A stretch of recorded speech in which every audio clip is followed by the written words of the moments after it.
Bismillahirrahmanirrahim. Assalamualaikum warahmatullahi wabarakatuh.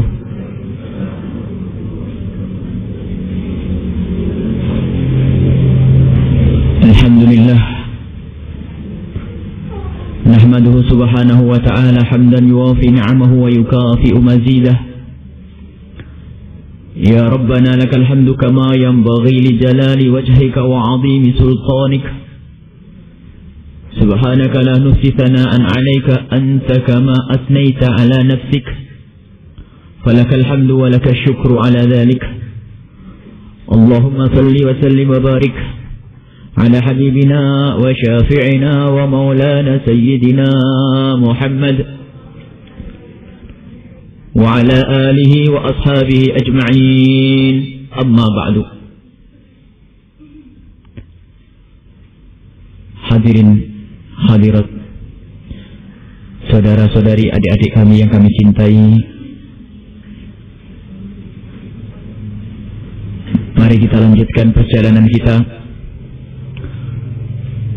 menuju keindahan, keharmonisan di dalam rumah tangga.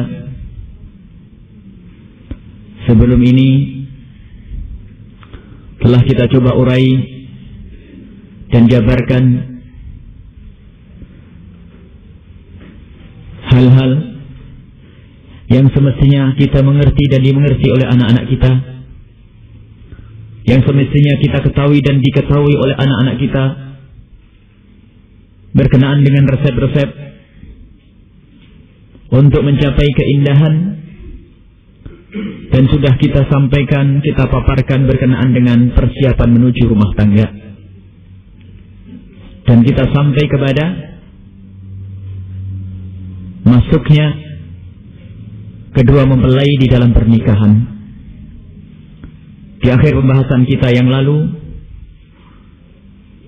di dalam mengambil satu tindakan menikah, haruslah dibarengi dengan satu kemuliaan, karena yang dituju adalah hal yang mulia. Maka upayakanlah perayaan-perayaan yang kita laksanakan adalah dengan cara yang diridhoi oleh Allah Subhanahu wa ta'ala. Kemudian setelah kita mengadakan perayaan, maka masuklah kita atau anak-anak kita ke dalam kehidupan baru, istilahnya orang sekarang, yaitu hidup bersuami istri. Dan ketahuilah, saat itulah saat untuk kita tampil beda daripada sebelum-sebelumnya. Saat itulah kita membuat kejutan kepada pasangan kita. Saat itulah kita menghadirkan kekaguman di hati pasangan kita. Maka mulailah segala sesuatu di malam itu, di malam pertama, dengan segala kebaikan. Sehingga semua pasangan itu mengatakan bahwa aku pikir istriku itu orang baik, tapi ternyata lebih dari itu. Aku pikir suamiku itu hanya orang baik, ternyata aku ketemukan di malam ini lebih dari itu. Maka itulah pandangan pertama yang akan mengantarkan kepada muqaddimah keindahan di dalam rumah tangga. Diajarkan oleh Rasulullah SAW, mendahulukan kedekatan kepada Allah, bukan hawa nafsu tentang halal lalu langsung melakukan hubungan suami istri atau sebagainya. Akan tapi Rasulullah mengajarkan yang sabar di saat itu.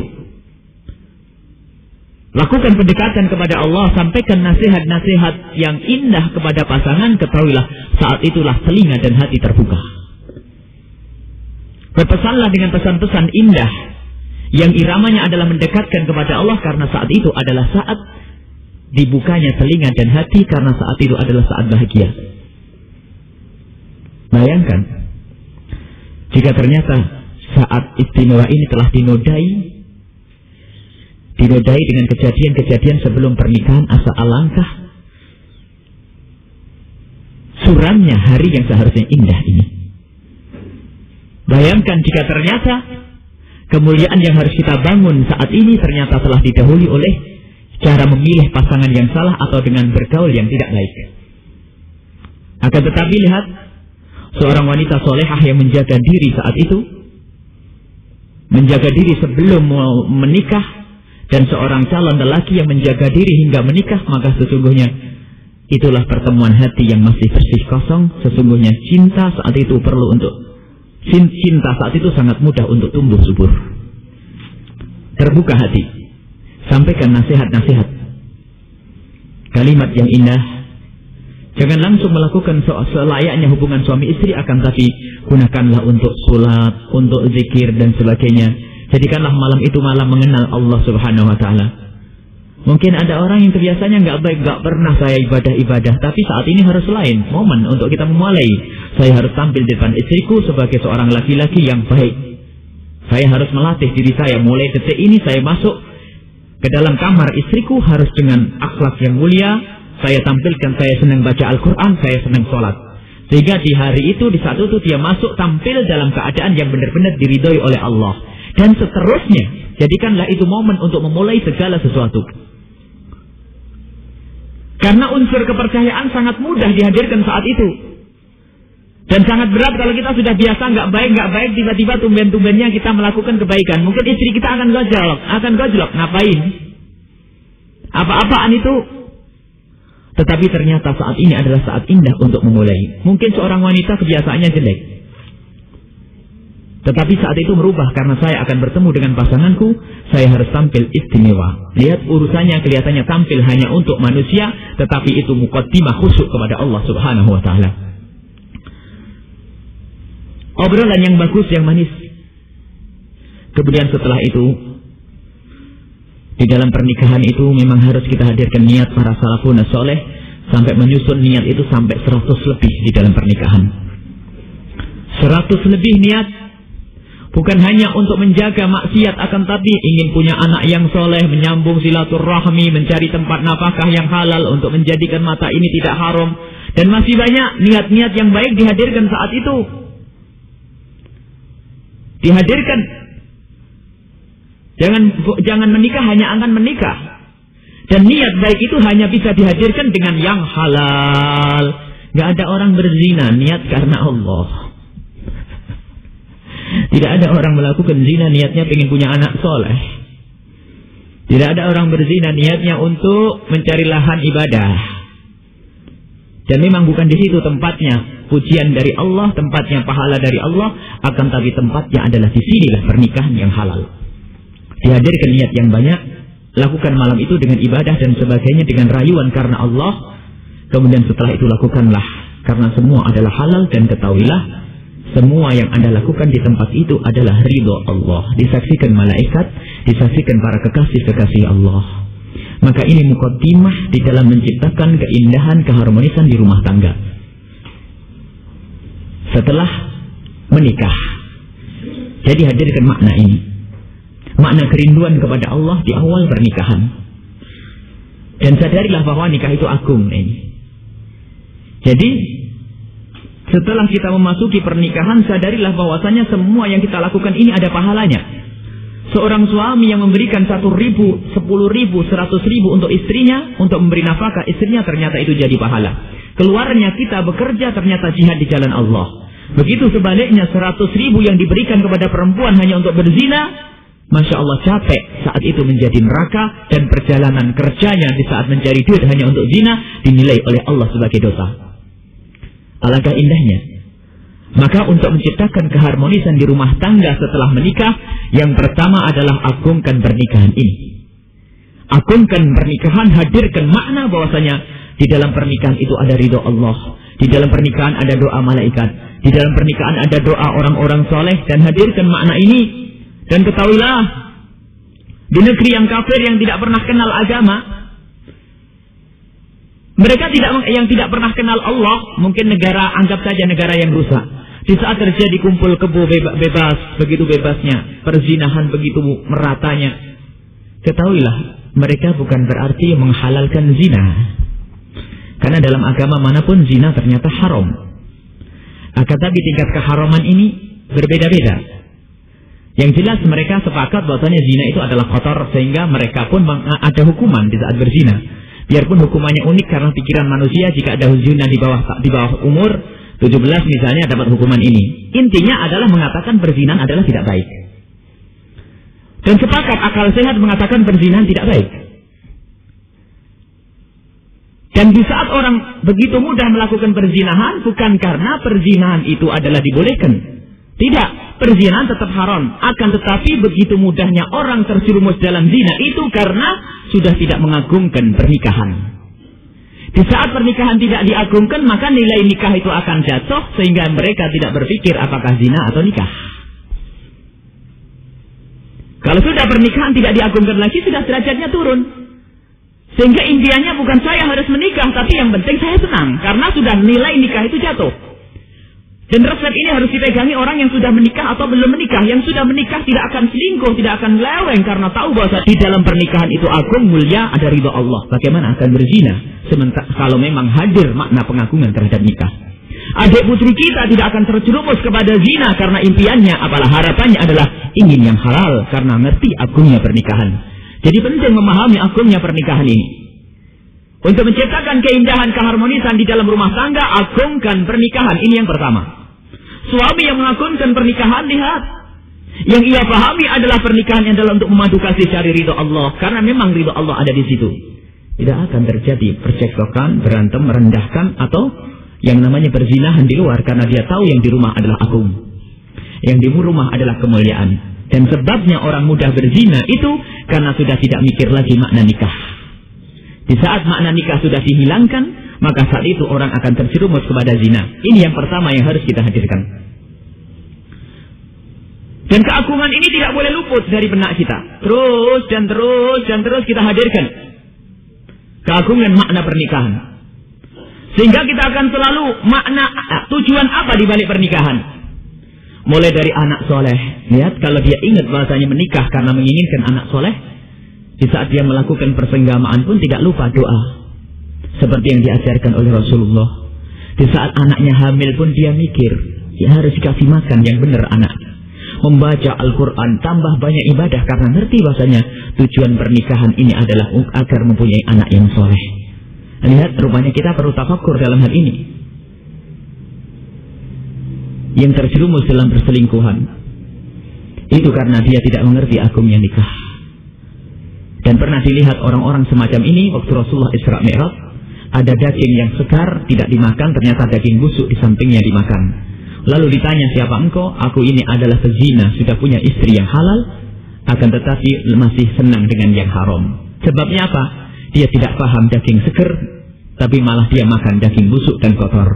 Maka daging segar ini harus benar-benar kita pahamkan, yaitu makna agungnya sebuah pernikahan. Sama-sama berinfak, yang dalam zina jadi dosa, kepada istri jadi pahala. Sama-sama melampiaskan nafsu, ternyata kepada istri adalah dapat pahala, dan kepada orang lain adalah menjadi haram. Dan ini pernah terjadi, pertanyaan ini di zaman Nabi Sayyidina, di zaman Rasulullah. Ya Rasulullah, kalau seorang suami mendatangi menggauli istrinya akan dapat pahala.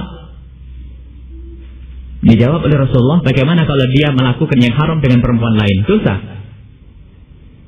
Ya iya dosa ya Rasulullah. Sama. Jika dengan yang haram dosa, maka yang hak dengan yang halal adalah pahala. Dan pahalanya nggak tanggung-tanggung, luar biasa. Kenikmatan ia dapat, pahala ia dapat. Pahamilah ini. Dan memang semestinya orang harus selalu tafakkur akibat nanti di akhirat. Kalau kita sudah lupa keagungan nikah dan lupa dengan akhirat, mudah terjerumus dalam zina. Sahabat Nabi SAW begitu ingatnya dengan akhirat kematian nanti, setelah kematian. Ada di antara mereka yang pernah ditanya, bagaimana engkau bisa meninggalkan kemaksiatan sejauh itu? Dan bagaimana engkau bisa mendekat dengan ketaatan sejauh itu? Dijawab oleh beliau bahwa aku tidak melakukan sesuatu kecuali aku hadirkan neraka dan surga di mataku. Kita bisa membuat misal bahwa ada seorang, na'udzubillah, semoga Allah menjauhkan kita dari orang-orang itu. Orang pezina dan pemabuk. Hobinya zina dan mabuk. Tiba-tiba ada informasi bahwasanya Pak yang kaya raya itu telah memberi fasilitas, atau sebuah pemerintahan memberikan fasilitas, ada wanita cantik sekaligus minuman terbagus seluruh dunia. Yang hobi mabuk dan hobi zina silahkan datang gratis. Kayaknya orang ini tidak bakal mau ketinggalan. Ini sudah gratis, perempuannya tercantik. Miss Ratu Kecantikan yang berhasil di tahun kemarin dihadirkan untuk siapapun boleh mau gratis. Mangga. Dipersilahkan di satu kamar nomor 1, bahwasanya disitulah tempatnya wanita tercantik itu, dan di situ ada minuman keras. Karena dia pezina bakal mau, karena dia pemabuk, senang, ini gratis, hitung-hitung. Akhirnya datang dia ke tempat itu. Dipersilahkan itu tempatnya dan lihat itu dibuka, kaca terlihat perempuan cantik nunggu di situ dan minuman keras ada di hadapannya. Ngiler dia karena apa? Dia adalah hobi zina dan hobi mabuk. Tetapi itu tulisannya kamar 1. Lihat di kamar 1 itulah tempatmu kalau kamu mau. Ditanya berapa waktu? 1 hari cukup? Ya 1 hari cukup. Menambah? Enggak, 1 hari tok. Lalu dia berjalan. Di saat dia mendekati pintu, tapi ingat, setelah kamu masuk kamar 1, setelah itu kamu harus masuk kamar 2. Ada apa di kamar 2? Di situ ada 10 orang yang bakal menghajarmu dan menggantungmu lalu membakarmu. Lihat itu. 1 hari di situ kamu wajib setelah itu masuk ke sebelah kanannya. Nomor 2. Mau atau tidak? Dibuka, betul, api menyala, ada orang gede mau manggang dia. Kira-kira masih mau melakukannya? Ya begitulah kalau kita pengen takut kepada Allah, hadirkan kalau saya mau melakukan ini enak sejenak, enak sebentar. Tapi ketahuilah setelah itu siksa. Semoga Allah menjauhkan kita dan anak-anak kita dari zina. Zina yang saat ini orang pada tidak takut melakukannya. Anak-anak kecil berzina. Anak-anak sekolah melakukan zina dan kita bukan hanya sekedar mendengar, kita mendapatkan pengaduan langsung di rumah kita. Kita harus bicara apa? Ya bicara seperti inilah, insya Allah upaya kita menjauhkan dari zina. Agungkan pernikahan. Suami yang mengagungkan pernikahan tidak akan berselingkuh. Istri yang mengagungkan pernikahan tidak akan memasukkan laki-laki di rumahnya karena dia mengerti bahasanya dengan nikah itulah pahala. Dan setelah mengagungkan pernikahan kita hadirkan di dalam benak kita, baru kita masuk di tangga yang kedua. Ini adalah hukum interaksi dengan manusia. Di saat kita berhubungan dengan manusia, yaitu jangan banyak menuntut, akan tapi lakukan kewajibanmu. Jangan banyak menuntut, lakukan kewajibanmu. Anda sebagai suami apa kewajibanmu? Dan Anda sebagai istri apa kewajibanmu? Selesai. Sebab suka menuntut itu adalah membuat ganjel di hati orang yang dituntut. Di saat ada dendam dan amarah, maka ia pun akan membalas dengan menuntut. Akan tapi lakukanlah kewajibanmu, selesai. Sehingga seperti yang diingatkan oleh Sayyidina Ali, jadilah engkau budak suamimu dan jadilah engkau wahai suami budak istrimu. Artinya, jadikanlah dirimu yang mengabdi kepada pasanganmu, jangan dijadikan pasanganmu jadi abdimu. Berjuanglah untuk pasanganmu. Kalau semuanya berpikir tentang berjuang untuk pasangannya, apa yang akan mereka temukan? Sama-sama memperjuangkan pasangannya. Yang ada adalah keindahan. Coba kalau menuntut mulai dihadirkan. Ketahuilah di saat kita menuntut sebetulnya kita banyak kekurangan. Besok kita bakal dituntut. Seorang yang agak dipersulit oleh Allah masalah ekonomi. Bekerja sang suami. Yang dibutuhkan sehari 50.000, tetapi ternyata hanya mendapatkan 30.000. Karena istri yang kurang bersyukur. Ini istri termasuk istri yang pernah dilihat oleh Rasulullah waktu di neraka Jahannam. Kok banyak perempuan di surga, di neraka?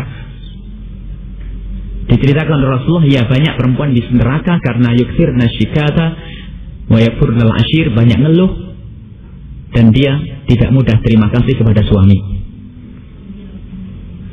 Ini bukan hadis diskriminasi, tidak. Rasulullah juga menyebut laki-laki masuk neraka kalau tidak cari nafkah, sama ada. Cuman iramanya satu-satu menyebut Rasulullah. Ini kalau perempuan suka nuntut, perempuan nggak terima kasih, neraka. Sama suami ongkang-ongkang, hedolim, main tempeleng, neraka sama. Kalau Rasulullah menyebut perempuan banyak di neraka, bukan berarti lelaki sedikit di neraka. Banyak juga, bisa saja itu. Hanya waktu itu Rasulullah menghabarkan, maksudnya itu hadis untuk menjaga para wanita. Jangan sampai wanita muslimah ini masuk neraka, jangan suka kufur dengan nikmat, nggak terima kasih kepada suami.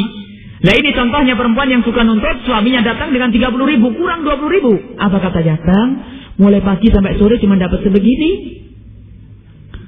Yang ada di sang suami ketersinggungan. Padahal mulai pagi dan sore dia tidak pernah duduk nganggur, sementara mulai pagi dan sore dia juga bekerja. Tapi yang didapat hanya itu. Merasa tersinggung di dalam hatinya. Disimpan di dalam hati. Esok paginya sang istri membuatkan kopi kurang manis. Hatinya yang ganjel itu keluar. Nih, bikin kopi aja nggak pecus. Coba tambah gula lah. Kata esok istri, sudah dibikinin ngomel. Memang nggak manis mau gimana? Mulai ribut nih, mulai menuntut nih. Dibentak oleh sang suami, tersinggung sang istri. Sang istri tersinggung, suami tersinggung. Lihat, sang istri mulai cari-cari celah nanti. Ada kekurangan lagi di suami, dituntut lagi, suami menuntut sampai kapan akan hidup indah? Akan tapi hidup jangan sering menuntut. Ketahuilah menuntut tidak ada pahalanya, tapi kalau sabar ada pahalanya.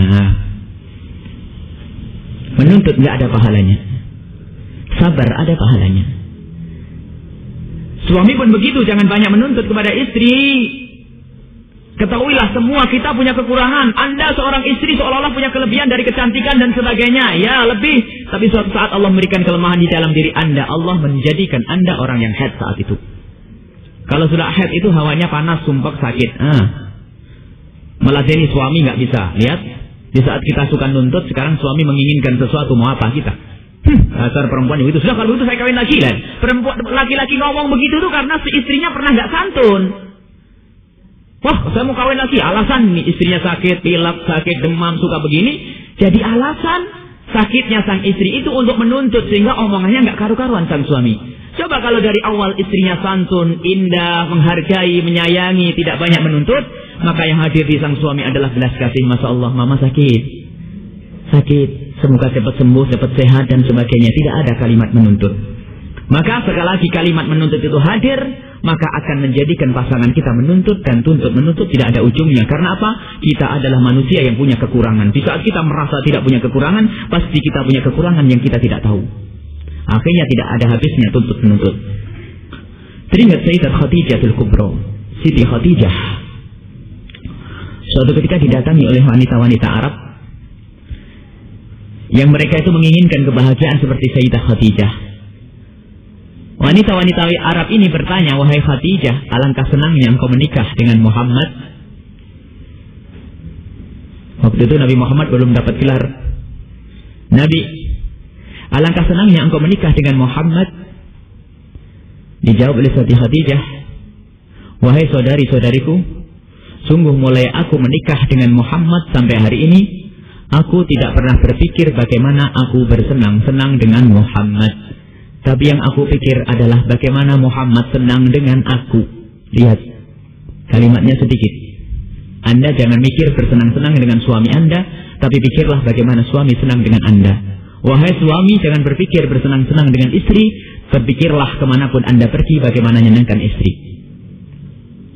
Kalau yang dipikir seperti ini, lihat istri yang di rumah masak itu bingung selera suami. Yang penting suamiku senang, lihat. Karena apa? Dia mikir kebahagiaan sang suami, kesenangan sang suami. Gak mikir bahasanya dia tuh sayur asem paling gak senang, tapi ngerti suaminya senang buat sayur asem.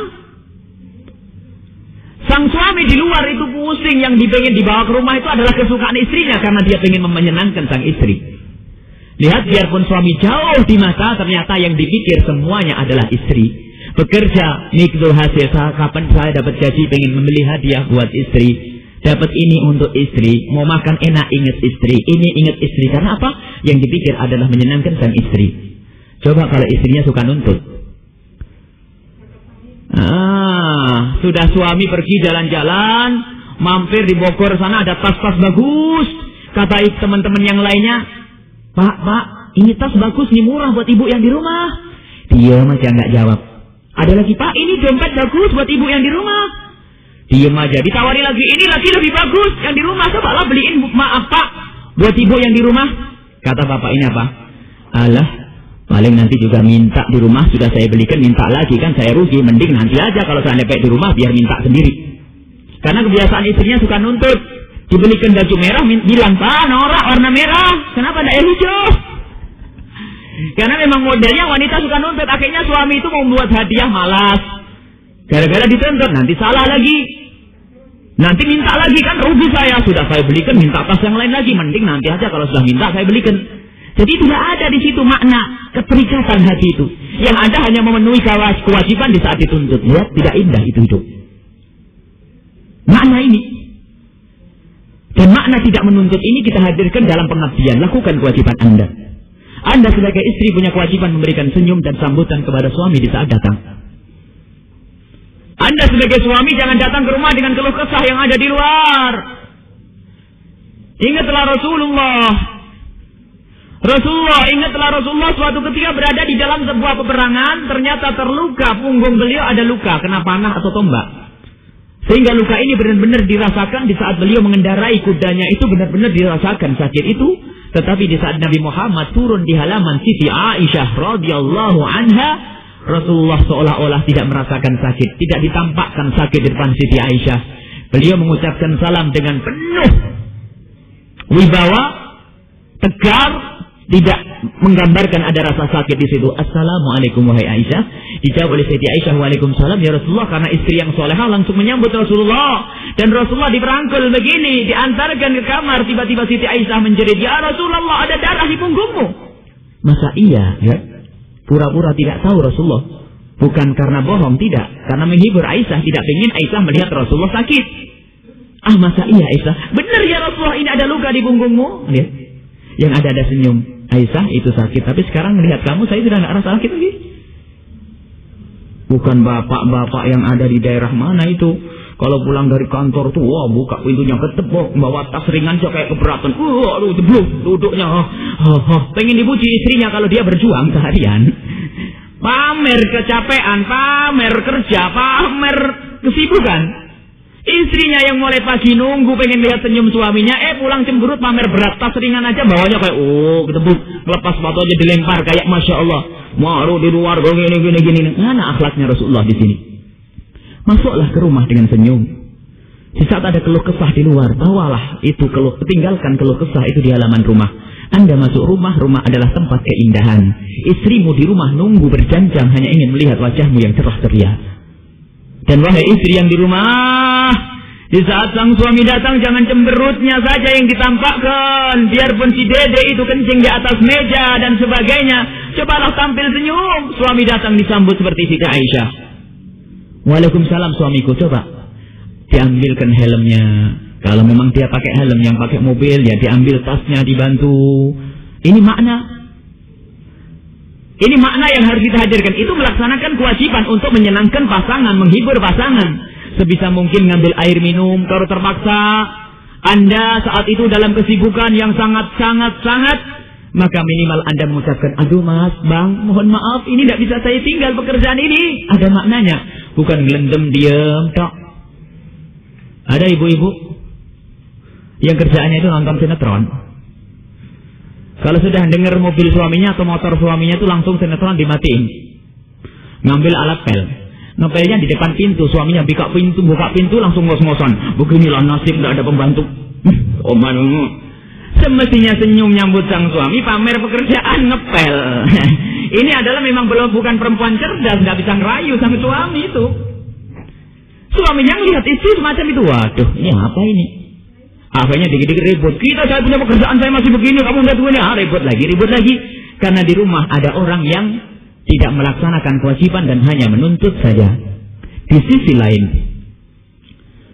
jika Anda wahai para istri, adik-adik putri yang hendak menikah, jika Anda menemukan suami Anda nanti tiba-tiba pulang dari bekerja kok muka cemberut, nggak manis, jangan diladeni dengan nggak manis dan cemberut ya. Sadarlah, maklumlah bahwasanya di luar itu suami itu berurusan dengan macam-macam manusia. Ada mobil macet, ada halilintar, ada hujan, ada segala macam, jalan di mana-mana rusak, mungkin mobil, segala macam. Kalau ternyata suami pulang ke rumah cemberut, maklumlah karena di luar seperti itu.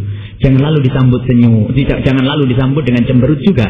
Sambutlah wahai para istri suamimu dengan keindahan. Itulah makna melaksanakan kewajiban. Biarpun sang suami tidak melaksanakan kewajibannya untuk senyum, tapi Anda harus tetap senyum. Kalau perlu dihibur abang, kelihatannya cemberut, tapi abang biarpun cemberut tetap gantengnya abang nggak hilang nih. Cakepnya nggak hilang. Lah itu kan makna. Jadi ini yang dihadirkan, jangan pulang-pulang cemberut. Saya pengen lihat wajahmu cemberut. Sekarang cemberut. Mau apa hidup setiap hari lihat muka cemberut, kata istrinya. Karena istrinya nggak paham. Suaminya cemberut dibalas cemberut. Nggak ketemu. Begitu sebaliknya wahai para suami. Jika Anda berharap ketemu istri Anda dalam keadaan cantik di rumah, tiba-tiba di saat Anda pulang pintu tidak dibukakan. Setelah Anda membuka pintu sendiri, tak taunya kelihatan istri cemberut. Sudah cemberut, nyapanya kurang enak kepada kita. Jangan lalu menuntut kita marah-marah. Sadarlah para suami, para bapak, istri di rumah itu kumpul dengan siapa? Dengan anak-anakmu yang banyak nakalnya itu. Dengan anak-anak Anda yang kencing di kasur, mecahin kaca dan sebagainya itu. Pahamilah ini. Jadi maklum yang harus kita taruh di saat kita masuk rumah tangga. Jangan langsung ngapain cemberut gini-gini. Taunya anakmu itu loh, bisa begitu yang istri nanti ngomongnya. Masuk ke rumah menemukan istri cemberut, Masya Allah mama. Mesti ada apa-apa, dedek nakal ya ma. Maafinlah dedek nakal, kalau dedek nakal itu biasanya nurun siapa ya, kan gitu. Dirayu lah. Tapi mama biarpun mencemberut seperti itu, tapi cantik mama nggak pernah hilang. Kadang-kadang nempel di sudut matamu mama, di sudut bibirmu, dia pokoknya digodalah. Jangan sampai cemberut dia, kita sambut dengan cemberut, berantem lagi, masa hidup berantem terus. Jadi ini makna yang harus kita hadirkan. Ternyata di saat kita melihat pasangan kita lagi cemberut, lagi tidak indah, maka saat itu kita hadirkan maklum, ketahuilah di rumah banyak gangguan untuk anak-anak kita, untuk istri kita. Mungkin jemuran tidak kering-kering, popok habis, kita terlambat, kemarin kita diminta suruh beli, nggak bisa beli. Karena apa? Buru-buru kerja dan sebagainya. Alangkah indahnya kalau hidup ini yang kita letakkan adalah maklum, bukan menuntut. Ini adalah urusan pergaulan, ada urusan ekonomi.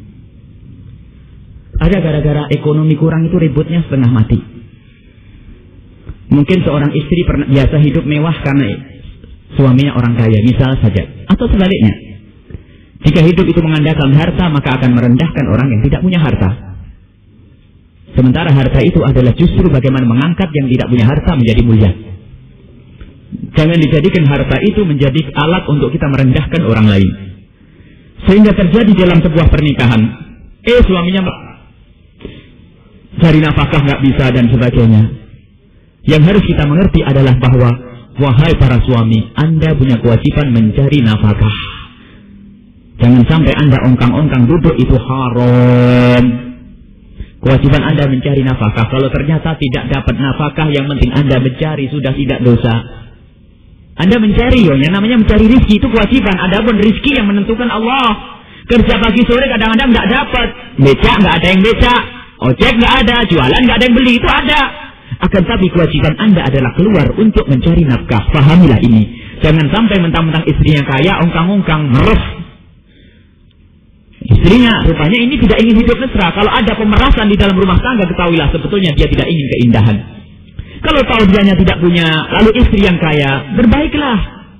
Karena Allah Subhanahu wa ta'ala. Tapi Anda harus berusaha, wahai para suami. Berusaha dan berusaha. Jangan memanfaatkan, untung istri saya kaya. Enak saya punya istri kaya, saya duduk pun makan. Ini lelaki dungu. Ar-rijal qawwamuna 'alan nisa, laki-laki tanggung jawab. Memberikan nafkah kepada istri. Mencarilah nafkah Anda. Jika Anda belum mendapatkan nafkah, maka saat itu Allah sudah mengangkat dosa dari kita. Sisi lain, wahai para istri, jika ternyata pasangan Anda termasuk golongan orang-orang yang kurang nafkahnya, sementara adalah Anda orang yang dicukupi oleh Allah, maka ini ada ceritanya rupanya di zaman sahabat Nabi. Ada sahabat perempuan Rasulullah datang kepada Nabi Muhammad. Ya Rasulullah, saya punya suami itu melarat, kere, nggak punya apa-apa. Kerja pun tidak dapat. Kalaupun dapat kadang-kadang nggak cukup. Bagaimana dengan ini? Dan ini berjalan lama sampai punya anak ini. Dijawab oleh Rasulullah, kalau urusan yang nafkah ada dua pilihan buat kamu. Kalau urusan nafkah bukan karena urusan lain, naudzubillah. Kalau ada orang ngeluh kepada orang lain gara-gara dia senang dengan lelaki lain, naudzubillah, itu perempuan hina. Misalnya perempuan mengadu kepada kiai, saya sudah mulai nggak senang suami saya senang dengan laki-laki, itu perempuan hina itu. Nggak tahu matanya bagaimana cara menjaganya itu. Ini permasalahannya urusan nafkah. Ngadu kepada hakim, kepada Rasulullah, kepada kiai. Kiai, waktu itu Rasulullah, ya Rasulullah, saya punya suami itu nggak punya nafkah. Mengandalkan apa? Dia mengandalkan pekerjaan, dia tidak punya keahlian, jadi nggak dapat duit. Sementara saya punya anak, saya sendiri butuh makan. Dan ini berjalan lama. Rasulullah memberi pilihan, kamu bercukup duit. Nah, kalau saya sendiri sih ada duit, alhamdulillah, saya warisan dari bapak saya banyak, ibaratnya begitu. Baiklah, kalau begitu ada dua pilihan buat kamu. Satu, engkau boleh minta cerai. Lihat, kalau ternyata suami dalam keadaan kurang nafkah, haknya sang istri untuk mengajukan ke mahkamah untuk dilihat. Kalau memang benar-benar suami itu tidak ada duit, tidak punya nafkah, maka berhak sang istri itu untuk terlepas dari suami yang seperti ini. Dan jika ternyata suami karena pelit, nanti hakim yang akan mengambil secara paksa nafkah itu. Ini pilihan. Dan adil Islam itu seperti itu, bukan kalau perempuan mau sudah nggak dikasih makan, nggak dikasih ini, lalu tetap diikat dengan pernikahan. Oh tidak, Islam ada jalan keluar, tapi bukan semaunya sendiri.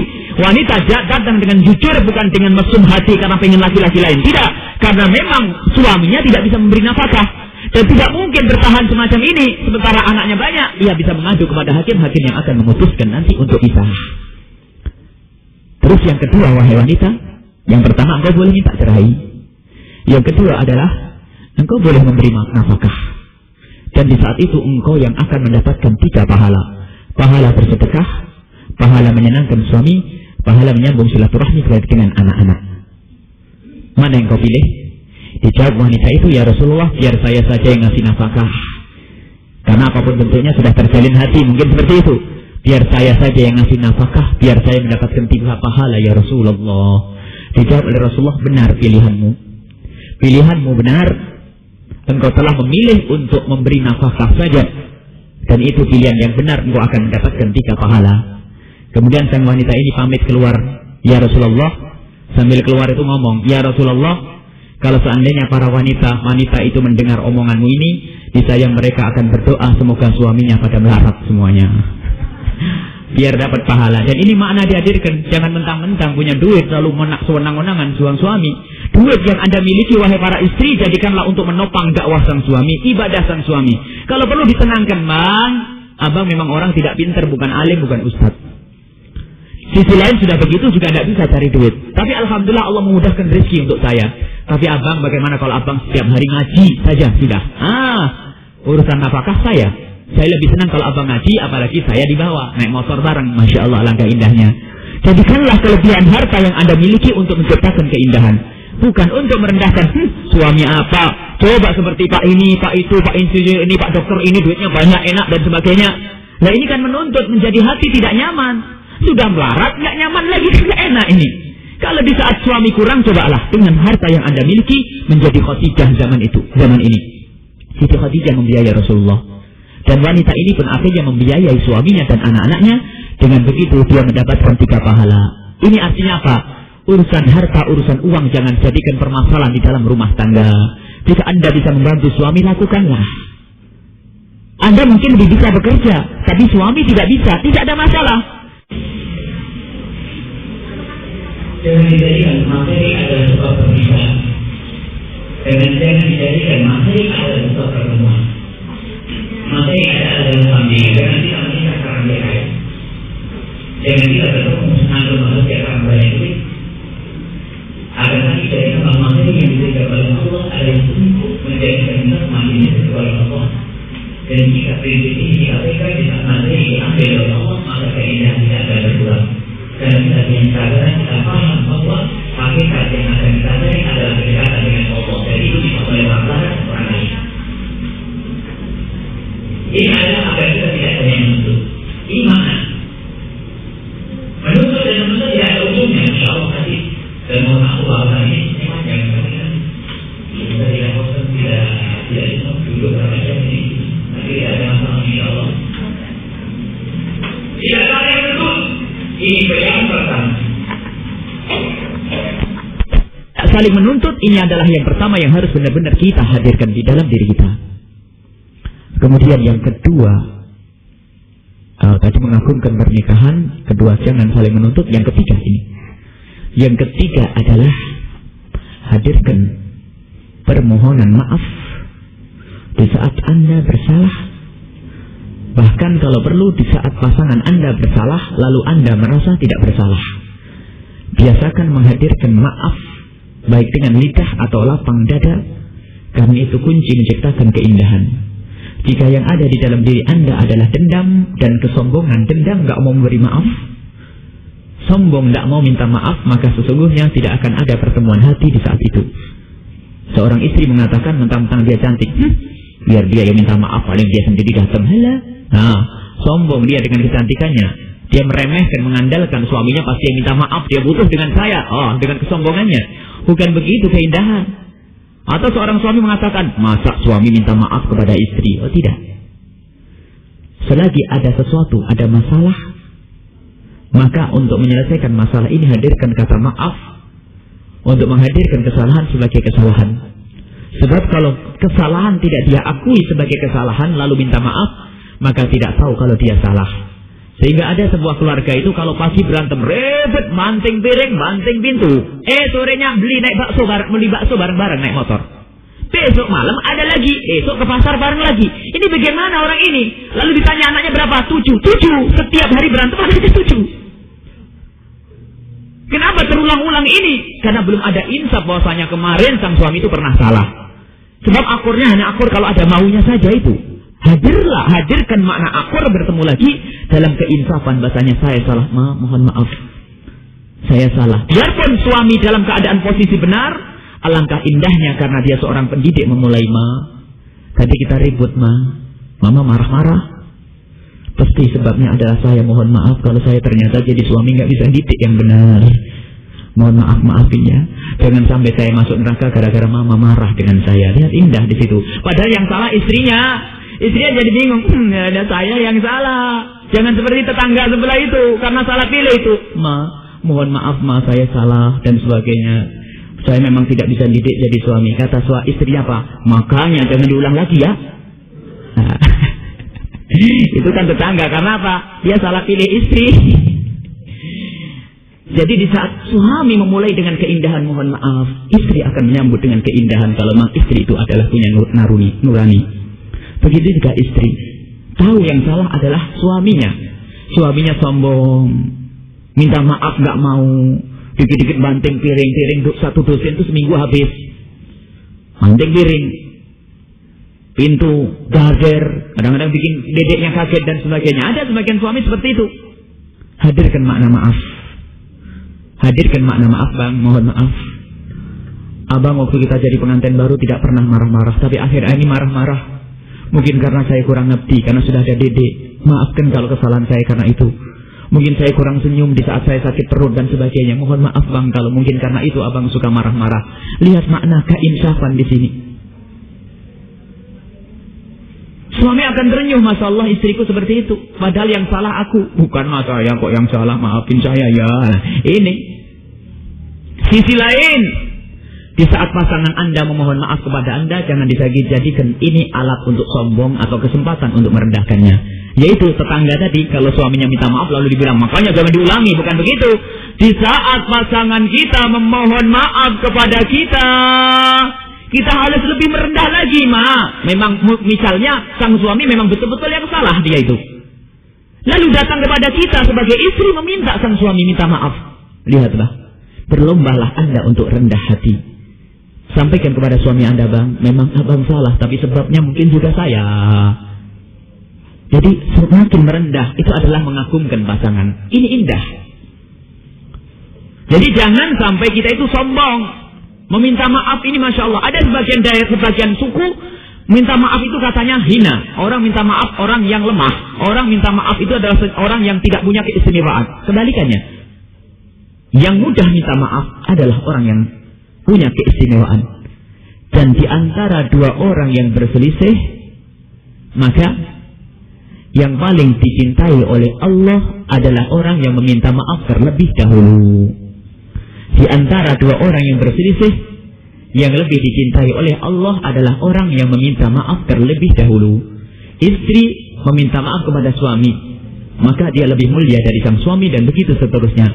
Jadi kita harus berlomba-lomba di rumah kita adalah berlomba siapa yang lebih dicintai oleh Allah Subhanahu wa taala. Jadi kata maaf ini penting untuk kita hadirkan. 3. Yang keempat adalah jaga mata ini. Untuk menciptakan keindahan di rumah tangga, jaga mata. Bagaimana menjaga mata? Allah Subhanahu wa taala berfirman, "Kullil mu'minina yaghuddu min absarihim." Katakanlah kepada wanita-wanita, kepada orang-orang mukmin laki itu, yaghuddu min absarihim, agar menutup matanya dari jelalatan melihat wanita-wanita. Sisi lain, bagi para ibu, kullil mu'minati yaghuddna min absarihinna, katakan kepada wanita-wanita muslimah itu agar menjaga matanya. Kalimat sederhana, akan tapi maknanya jauh untuk menciptakan keindahan di rumah tangga.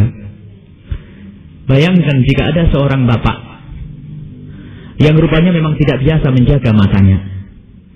Matanya diumbar ke sana kemari jelalatan. Keluar dari rumah lewat sebuah perempatan.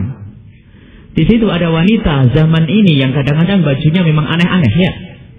Dandannya 2 jam di kamar, kurang bahan biarpun dekat dengan Tegal Gubuk. Dekat Tegal Gubuk padahal ya. Baik, sang bapak ini melewati perempatan jalan, lihat perempuan yang seperti itu, dandannya 3 jam dan memang keluar rumah hanya ingin dilihat orang, pamer dandanan. Dasar sang bapak ini matanya jelalatan, laki-laki ini matanya jelalatan, diperhatikan, diamati. Kagum dengan matanya, aduh bibirnya, aduh bodinya, pusing dia. Jalan lagi di perempatan lagi, lebih hebat lagi. Rupanya dandannya bukan 3 jam, 4 jam dia dandan. Masya Allah, bajunya lebih aneh lagi. Pusing lagi. Aduh cantiknya karena matanya jelalatan. Matanya jelalatan terus sampai pasar tambah pusing lagi. Akhirnya apa? Dibawa bayang-bayangnya sampai ke rumah. Aduh nasibku punya istri kayak begitu. Kenapa? Istrinya terlihat 24 jam, kadang-kadang ngorok, rambutnya nggak karu-karuan, kadang-kadang lagi ngiler, kadang-kadang bau bawang, kadang-kadang daster robek, segala macam terlihat itu. Akhirnya dia bandingkan, memang nasibku punya istri seperti itu. Lihat gara-gara matanya jelalatan. Tapi lihat bapak yang satunya ini, Masya Allah, lihat di perempat jalan ada perempuan seperti itu, Masya Allah, dia menjaga matanya, astagfirullah. Masuk ke tempat lain ada seperti itu. Biarpun dia dagang, jangan banyak alasan. Dagang itu susah, nggak mungkin nggak ngelihat. Bisa, siapa bilang? Apa yang Anda jual? Saya jual baju. Jual baju kalau ada orang beli jual bajunya. Jangan lihat orangnya. Lihat sepintas saja untuk kenal dia. Kan kita bisa melihat kainnya, kita bisa main pulpen, kita bisa megang yang lainnya. Kalau orang mau menghindar bisa saja, biarpun di hadapan kita orang membuka aurat semuanya. Tapi kalau memang orang tidak mau menghindar, biarpun dia sembunyi di kamar masih ngintip.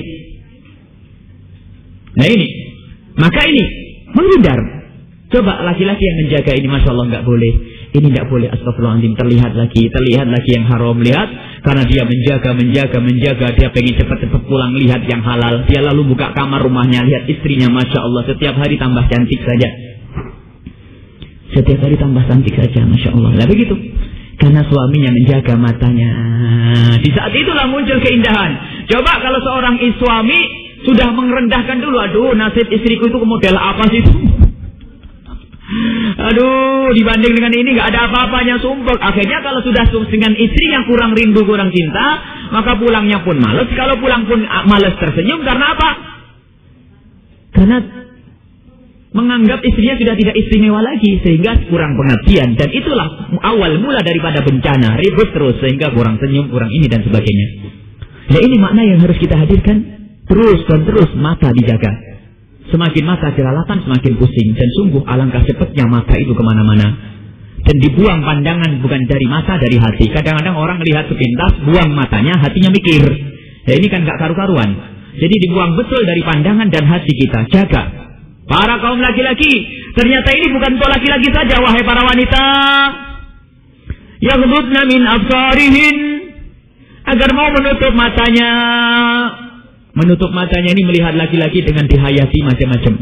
Melihat laki-laki dalam jual beli boleh, dalam irama belajar boleh. Yang nggak boleh itu dilihati, Masya Allah. Oh kumisnya, oh jenggotnya, oh tingginya, oh kekernya. Apalagi ibu-ibu di sana itu yang hobi nonton sinetron, sangat kagum dengan pemeran sinetronnya. Aduh ganteng, bagus, hebat. Sudah ke orang yang ganteng, perannya bagus, sampai berhayal bagaimana aku kalau jadi istrinya dia.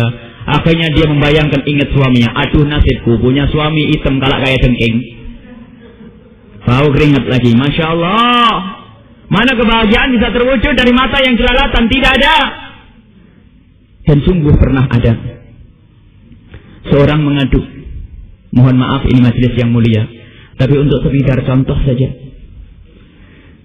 Ketahuilah, jika ada seseorang melihat, mungkin ada sebagian fatwa yang dikeluarkan oleh para ulama, tapi fatwa yang tidak mendidik. Melihat film porno boleh suami istri. Ada fatwa semacam ini, maka ketahuilah itu fatwa yang merusak. Jika ada seorang suami istri melihat film porno, ketahuilah saat itu ada semangat melakukan seks. Tapi ketahuilah, bangkitnya nafsu seks itu bukan karena melihat atau tertarik pada pasangannya, karena tertarik dengan pemeran dalam film yang memang orang yang dipilih cantik dan ganteng. Ada nafsu syahwat muncul di situ. Sehingga sampai ada batas orang mengadu bahwasanya saya itu tidak bisa main dengan istriku kalau tidak nonton itu dulu. Na'udzubillah min dzalik. Jangan meremehkan, karena itu bukan produknya umat Islam itu. Sengaja dimasukkan untuk kita. Sehingga nanti membayangkan, kalau tidak membayangkan orang itu yang terlihat di situ, perempuan di situ, tidak nafsu untuk bergaul dengan istrinya. Masya Allah, berangkat dari mata ini. Mata yang jelatan, maka biarpun suami istri, jagalah yang demikian ini.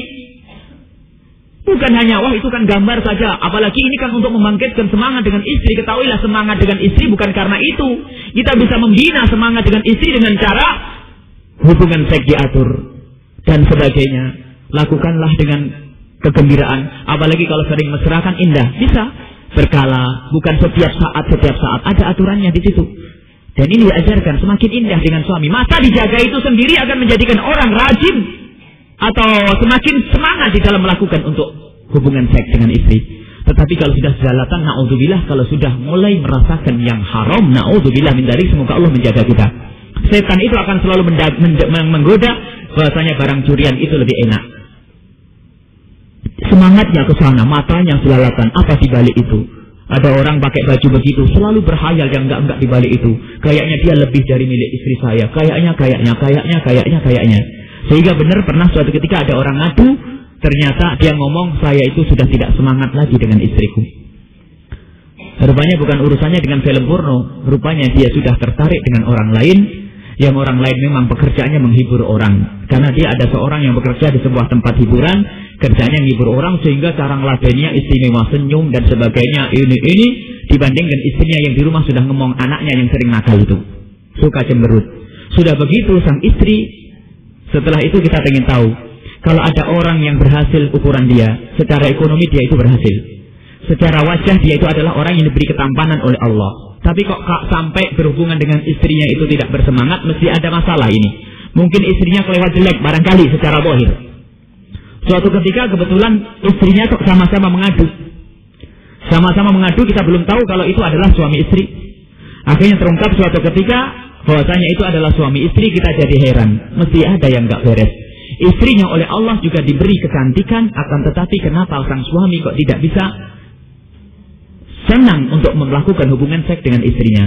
Lama kita ingin tahu, ternyata sang suami itu waktu kita tanya, barangkali Anda senang dengan laki-laki perempuan lain, dia mengatakan, memang saya rencana menikah dengan perempuan lain. Mohon maaf, saya tidak ingin tahu aibnya orang lain, sekedar rencana menikah atau cari hiburan.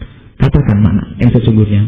Saya selama ini dalam 3 bulan terakhir ini saya sering melakukan hiburan dengan laki itu, maksudnya berzina begitu. Masya Allah. Kemudian istrimu mendengar, ya istriku mendengar curiga dan setiap hari marah-marah. Oh ya, paham. Akhirnya waktu kita ketemu istrinya, kita ingatkan, peranlah Anda seperti menyambut suami baru pengantin baru. Satu hal, ini nasihat harus diberikan kepada dua belah pihak. Sebab apa? Di saat suami mulai meririk perempuan lain, di rumah istri tambah cemberut, ini tambah hilang suami. Tambah hilang. Maka di sini harus dikemas dengan dua sisi. Wahai istri, sambutlah suami seolah-olah, tapi saya melihat mukanya sudah sebel sampai ngomong gitu. Bagaimana dia dengan ini? Biar Anda harus sabar. Ingin mengembalikan dia kepadamu, maka harus dengan sabar. Lakukan servis yang istimewa. Tapi susah, Anda harus bisa. Kemudian sang suami harus dinasihati bahwasanya Wajar suami istrimu cemberut barangkali karena ada di dalam dirimu, mungkin mendengar kabarmu. Memang dia ngerti sampai pernah labrak. Kalau pernah labrak artinya kamu harus ngerti. Sebab cemberutnya istrimu itu karena membela kamu, cinta kepada kamu. Cobalah kamu datang dengan keindahan nanti. Kembalikan. Dan mohon, kamu harus takut kepada Allah. Ketahuilah, di rumah ada yang halal, kenapa ngambil yang haram? Dia harus berpikir lama, akhirnya pada suatu ketika dalam waktu yang panjang, akhirnya mereka berdua sudah bisa berdatang bareng, dan sudah tidak berbicara karena masing-masing mula-mula tidak saling cerita kalau pernah ketemu. Akhirnya alhamdulillah sampai hari ini tidak ada kabar lagi, semoga baik. Waktu itu ada kabar memang sudah baik. Akhirnya mata ini harus dijaga. Kemudian sang istri kalau melihat sesuatu kejanggalan di suami, jangan malah cemberut, malah ditinggal nanti. Jadi harus semakin indah kita, dan takutlah kepada zina siapapun dari kita. Artinya kenapa sang suami itu kok menjadi tidak senang dengan sang istri? Karena matanya sudah melihat yang lainnya. Padahal yang dilihat itu belum tentu lebih cantik dari istrinya. Memang setan begitu. Setan itu begitu goda. Biarpun itu naudzubillah yang disenangi itu kadang-kadang jauh di bawah istrinya dari kecantikannya. Tapi namanya setan yang haram yang menggoda dan menggoda seolah-olah lebih sehingga terjerumuslah dalam zina. Dan saat itu setan yang menjerumuskan ini dapat mahkota. Jadi setan itu di kalangan setan itu ada yang punya tugas, yang tugas menjerumuskan orang ke zina. Kalau sudah berhasil dapat mahkota kejayaan telah menjerumuskan orang di dalam zina. Na'udzubillah min dzalik, semoga Allah melindungi kita dari zina. Jadi jaga mata ini. Kemudian harus diringkas ini. Baik, agar semakin diringkas karena nanti ada tanya jawab. Yang terakhir adalah banyak sebetulnya, ada poin-poin sampai berapa puluh, tapi insya Allah dari ini saja dulu supaya nanti mudah kita amalkan, kita ambil ini. Yang terakhir adalah jadikanlah kontrol suami kita adalah Allah dan jangan kita yang dijadikan kontrolnya. Jadikanlah kontrol pasangan kita adalah Allah. Artinya apa? Dekatkan dia kepada Allah. Dekatkan dia kepada Rasulullah. Kalau seandainya seorang suami mempunyai seorang istri yang cantik, karena sang suami ini banyak duitnya, maka dia menyewa 10 orang untuk menjaga istrinya agar tidak macam-macam. Apa yang bisa dilakukan oleh penjaga ini? Al-Kuju ini apa? Intel ini. Dia 24 jam bisa menyertai istri masuk WC akan masuk? Ikut masuk? Tidak mungkin. Ikut tidur di kamar? Tidak mungkin. Masya Allah. Jadi kalau kontrolnya manusia, istri bisa telepon 10 menit lewat masuk belakang, selesai. Saya mau pergi ke sini, selesai. Begini, selesai. Masya Allah. Karena kontrolnya adalah manusia. Jadi kalau yang kita jadikan kontrol adalah manusia atau kita, sesungguhnya kita belum berhasil. Maka akan kebobolan kita ini. Istri itu hanya takut kepada kita di saat kita jauh, maka itu dia akan melanggar. Tapi yang kita jadikan kontrol adalah Allah. Jika seorang istri sudah takut kepada Allah, kita sering ajak ke pengajian, dekat kepada Allah, yang dibicarakan hanya rindu kepada Allah, takut siksa Allah. Lihat, suami dimanapun pergi, sang istri nggak usah takut, karena suami kita takut kepada Allah. Mau zina nggak? Karena takut kepada Allah. Mau macam-macam nggak? Karena takut kepada Allah. Anda wahai suami yang pergi jauh kemanapun, jangan khawatir karena istri kita kenal Allah. Maka harus ada bimbingan terus menerus. Hadiri pengajian seminggu sekali. Hadir pengajian seminggu 2 kali. Kalau Imam Ghazali menyebutkan dalam kitab Ihya, ada satu ulama mengatakan bahasanya 3 hari saja bunga itu, bagaimana kalau 3 hari bunga itu tidak disiram, dikatakan kering. Hati pun begitu, jika 3 hari tidak disirami, maka hatinya pun akan kering. Jangan sampai hati suami kita kering sehingga jadi suami yang kasar. Jangan sampai jadikan istri kita itu hatinya kering jadi istri yang khianat. Nah ini. Dan setelah ini semua kita lakukan, lihat akan terwujud keindahan di rumah tangga. Tidak ada suami memukul istri. Ketahuilah, terjadinya pemukulan terhadap istri karena bolongnya daripada resep-resep ini. Kok bisa seorang suami memukul istri? Ini keterlaluan. Akal sehat tidak bisa menerima istri ini sebagai apa. Beraninya sama istri itu di luar, Masya Allah. Tapi kalau sama istri main tempeleng, na'udzubillah. Jangan sampai ada di keluarga anak-anak kita, adik-adik kita, amin. Jangan sampai ada suami menempeleng istri. Ketahuilah, jika ada suami menempeleng istri adalah suami yang tidak punya keistimewaan, nggak mampu menaklukkan hati sang istri. Istri itu dengan rayuan, sanjungan beres, sejuk dengan pujian, sanjungan, kasih hadiah, senyum beres. Dan memang itu yang diajarkan Islam. Kok main tempeleng? Berarti nggak bisa ngerayu nih laki-laki. Sang istri Bagaimana kok ada istri jahatnya kepada suaminya luar biasa, Masya Allah. Karena tidak menggunakan resep-resep tersebut, maka jangan sampai ada kekerasan di rumah tangga. Kekerasan di rumah tangga, keributan di rumah tangga ini adalah awal daripada kerusakan anak. Jika suami istri sudah indah, mesra, lihat secara otomatis anak yang akan kita bina akan ngikut keindahan ini. Melihat suaminya menghormati sang istri, istri menghormati sang suami, lihat apa yang ada di hati anak, menghargai. Tapi lihat kalau bapak sama ibu seperti kucing dengan anjing, lihat, kejar-kejaran, berantem melulu. Maka sang anak akan mengatakan, aduh, pusing saya, katanya papa, mama itu kucing. Katanya si mama, papa anjing. Bagaimana saya punya anak kucing dan anjing bisa menghormati kucing dan anjing? Sebab bapak ibunya kalau sudah ribut kayak anjing dan kucing yang keluar, binatang yang disebut untuk istrinya, direkam oleh anak. Bagaimana anak bisa menghargai? Tidak akan bisa menghargai. Tetapi akhlak yang mulia yang dihadirkan oleh orang tua, tidak usah disebut, nak, kamu harus begini, anak akan niru. Lihat akhlaknya seorang suami kepada istri, yang saling menghargai di depan anak. Kalau kita ingin anak kita menghargai kita, jangan katakan, nak, hormati aku, jangan. Tetapi tampilkan kalau kita saling menghargai. Coba, kalau seorang anak mau bersalaman dengan bapak, apa kata bapak? Nak, jangan salaman dengan saya dulu, salaman dengan mama. Kenapa? Mama yang melahirkan kamu, yang menyusui kamu lebih capek. Sang anak tiba-tiba pergi ke sang ibu, ma, mau salim. Kata mamanya apa? Salaman ke papa dulu, karena papa yang cari nafkah, papa yang gini, papa yang gini. Anak bingung, tapi bingungnya bingung menghargai. Masya Allah, ibu bapak saling menghargai. Akhirnya anak itu bingung, bukan bingung lalu tidak salaman, tetapi bingung menghargai. Sehingga tertanam di hatinya, bapak dihargai Umi, Umi dihargai bapak. Nggak berani macam-macam, mau bentak bapak, bakal dimarahi sama Umi, wong bapak dihargai sama Umi. Nah ini termasuk contoh keindahan di rumah tangga. Ini secara otomatis akan ditiru oleh anak. Keindahan di rumah tangga, kemesraan di rumah tangga. Sehingga anak mau terlambat 5 menit saja di jalan, saya takut dengan mama. Ya kenapa? Mama biasanya kalau sudah saat begini nunggu saya makan, minum bareng. Aduh, saya terlambat bingung. Tapi kalau bapaknya berantem melulu, pulang malas ini. Ngapain kamu nggak pulang? Halah, paling di rumah ada orang main sinetron. Siapa? Mama papa main sinetron, berantem terus. Nanti aja pulangnya malam-malam. Mampir di perempatan jalan, akhirnya kena mabuk dan sebagainya. Lihat, wujudkan keindahan di rumah tangga.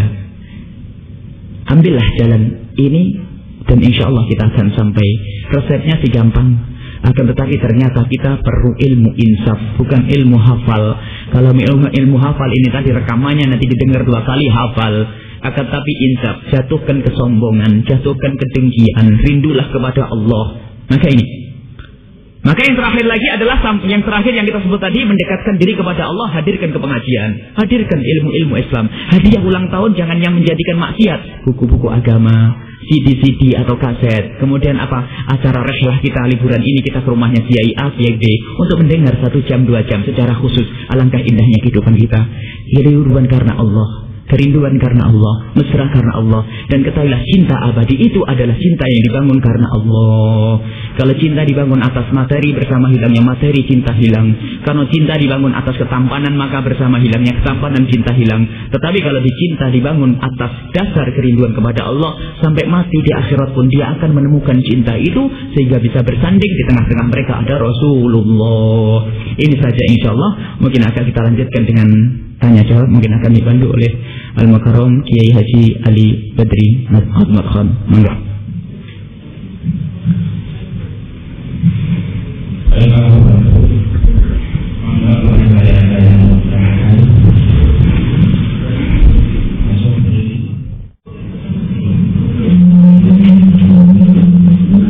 Assalamualaikum warahmatullahi wabarakatuh.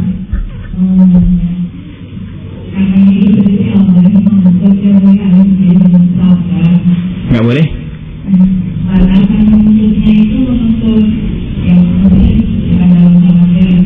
Kalau misalnya menuntutnya punya suami punya jiwa mempelajari Islam lebih, itu apakah salah?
takut ya. Karena suami tidak boleh menakutkan dan istri tidak boleh menakutkan. Kalau sudah berubah dari hubungan yang menakutkan, tidak mesra lagi. Tapi suami jadilah suami yang dirindukan dan jadilah istri yang dirindukan, bukan menakutkan. Jadi tidak ada masalah nanti tanya insyaallah. Istri bukan saja istri yang jangan menuntut. Menuntut itu boleh, haknya dia. Misalnya ada dikasih nafkahnya kurang, mengatakan kenapa suamiku nafkahku kurang, menuntut. Tapi ketahuilah menuntut tidak ada pahalanya di sini. Suami sama. Tetapi untuk mencapai keindahan, lakukanlah penuntutan bukan dengan bahasa menuntut. Yang jelas suami sudah melakukan kewajibannya mencari nafkah. Kalau dapatnya cuma sebegitu, kita tuntut, kita paksa, mau apa? Suruh nyuri, kan tidak mungkin. Ini adalah makna. Jadi bagi suami pun begitu. Istri itu adalah ya begitu. Kalau kadang-kadang ada sakit, punya anak, hamil, Masya Allah nyusui dan sebagainya, banyak keluhannya. Akan tapi wahai para suami, jangan banyak menuntut hal-hal yang demikian ini. Karena itu akan menyakitkan dan bermasalah. Jadi menuntut itu biarpun urusan agama, kalau bahasa menuntut tidak menjadi orang tobat. Misalnya karena kita ingin suami kita baik, bang, cobalah ngaji sana yang baik biar kamu bisa menghargai istri lah. Kayaknya urusan agama, tapi sebetulnya nuntut dia itu untuk dirinya. Lihat kalau dirubah dengan bahasa menuntut tidak nyaman. Seolah-olah sang suami itu dikatakan dia lebih rendah dari sang istri. Biarpun urusannya Allah, ternyata bahasa menuntut tetap tidak indah. Akan tetapi mungkin seorang istri pengen menginginkan suaminya itu baik. Pengen suaminya kenal Allah baik, Masya Allah. Nah ini, tapi jangan ungkapkan bahasa menuntut. Bahasa menuntut tidak menjadikan orang tobat. Tapi cobalah dengan bahasa yang indah, bang. Saya ini kan sebagai istri. Mungkin bahkan bahasa seperti itu dirubah. Saya pengen jadi istri yang bisa bekti kepada suami. Saya juga pengen banyak ilmu, sementara abang sering tidak di rumah. Saya ingin cari ilmu yang banyak. Tolong bang ya antarin saya ke tempat pengajian, bapak carikan tempat pengajian. Lihat, biar saya bisa menjadi wanita solehah yang bisa mengabdi kepada abang. Suami akan berpikir, ya sudah, mama cari aja ngaji. Baiklah, pak. Tapi kalau saya berangkat sendiri atau abang, kalau saya berangkat sendiri kan nggak enak. Cobalah dianterin saya. Ya tapi kan saya sibuk, nggak apa-apa. Yang penting saya dianterin, nanti jemput lagi. Dianterin sudah berangkat ngaji 10 kali pengajian. Akhirnya terjadilah perselisihan waktu. Suaminya jemput terlambat terus, bang. Kalau jemputnya terlambat terus kan nggak enak, bang ya. Bagaimana kalau abang datangnya ke awal ya? Atau kalau perlu abang nggak usah pulang, pengajiannya lagian sedikit lagi kalau hari-hari begini. Kita yang mencari tempat pengajian yang sekiranya bisa diikuti oleh suami. Cari waktu yang suami juga kosong. Lagian abang di rumah kan juga nganggur. Cobalah abang tunggu di sini sekalian biar saya selesai ngaji pulang. Di mana saya nunggunya? Ya di pinggir jalan juga nggak apa-apa, bang. Nggak ada masalah. Biar nunggu di pinggir jalan. Setelah nunggu di pinggir jalan berkali-kali ngomong ke sang istri, ngomong, bang, daripada nunggu di situ kan nggak enak lah, masuklah mending sekalian ya masuk ke dalam. Lihat dengan halus, akhirnya sang suami, ya dah, ngapain yang masuk di sini terus, malu saya di dalam. Nggak apa-apa bang, masuk orang banyak, ini juga orang baru semua nggak ada yang kenal. Lihat, rupanya menggiring suaminya kepada kebaikan harus dengan halus. Coba dengan sholat pinggang, bang, cobalah sebagai suami harus bertanggung jawab. Coba ini, mana sholatmu, mana inimu, tidak indah. Ternyata kalau nyuruh suaminya sholat, jangan dikatakan sholatlah bang. Kalau suruh berhenti dari minum keras, jangan dikatakan minuman keras adalah gak enak. Jangan, mereka akan membantah. Coba bilang gak enak, kamu memang gak minum, bisa ngomong gak enak. Nah begitu. Tetapi kalau dengan keindahan, maka boleh. Biarpun kebenaran, tapi kalau dengan bahasa menuntut tidak enak. Abang ini seorang suami, lalu bisa memberi contoh. Masa suami kayak begitu? Lah ini kan belum apa-apa sudah menghina. Kurang ajar bener nih istri. Biarpun itu untuk mengajak kepada kebaikan, karena ghirah kita, tapi ghirah Anda, kecemburuan Anda kepada suami tampilkan dalam keindahan. Kalau Anda menuntut sah, tetapi masuk ke hati atau tidak? Abang harus beginilah, suami harus begini, bisa didik saya dan sebagainya, gini-gini. Anak-anak bagaimana kalau gede bapaknya surga abang? Oh, belum apa-apa, bapaknya dihina-hinain terus. Tidak akan tersentuh hatinya. Memang ghirah harus, akan tapi kita harus ingat bahwasanya menyampaikan kebenaran itulah yang harus kita lakukan, bukan ngomong benar. Kalau ngomong benar gampang, suami salah dibilang oh salah, istri salah bilang salah. Yang ada salah. Tetapi tugas kita bukan ngomong salah benar, tetapi tugas kita adalah menyampaikan kebenaran kepada orang lain dengan keindahan dan keindahan. Menyampaikan kebenaran dengan hikmah yang diajarkan oleh Allah kepada Rasulullah. Jadi menuntut itu boleh-boleh saja, tetapi menuntut tidak menyentuh hati. Menuntut tidak menyentuh hati. Urusan nafkah, hak Anda sebagai istri untuk mendapatkan nafkah, menuntut kepada hakim. Datang kepada Rasulullah perempuan, karena istrinya suaminya nggak bisa beri nafkah. Boleh dan tidak dosa, Tetapi ternyata di saat ia sabar dan memberi nafkah, pahalanya besar. Anda boleh menuntut. Suami nggak memberi, menuntut. Istri tidak memberi sesuatu, tidak melaksanakan kewajibannya, Anda suami berhak menuntut jika itu adalah hak Anda secara syariat. Tetapi lihat, tuntut menuntut tidak menghasilkan buah indah di hati. Kemudian sisi lain, memang kepada siapapun kita harus amar ma'ruf nahi mungkar. Jika kesalahan kita ketemukan di istri kita, kesalahan kita ketemukan di istri suami kita, lihat di sini harus lebih cermat di dalam menyampaikan kebenaran. Sama-sama kalimatnya diarahkan dengan orang yang berbeda, maknanya lain. Coba, kamu jangan melakukan itu nggak baik. Kamu jangan melakukan itu nggak baik. Kamu jangan melakukan itu nggak pantas. Kalimat itu, coba kalimat ini kita berikan kepada anak kita. Nak, kamu jangan melakukan itu nggak pantas. Nggak ada masalah. Tapi lihat kepada guru kita, Ustaz jangan melakukan itu nggak pantas. Kepada suami, Bang jangan melakukan itu nggak pantas. Lihat, kalimat itu kadang-kadang diarahkan kepada orang yang berbeda, maknanya berbeda. Maka dari itu kita harus bisa memilih. Kebenaran iya harus diungkapkan, kebenaran harus disampaikan. Tetapi caranya itulah yang mahal. Caranya itulah, kadang-kadang suami harus dikasih persiapan hatinya. Sehingga kalau kita pengen ngajak suami bangun malam, jangan langsung, Bang bangun malam, bak-buk, bakal ditendang kita. Oh, apa ini?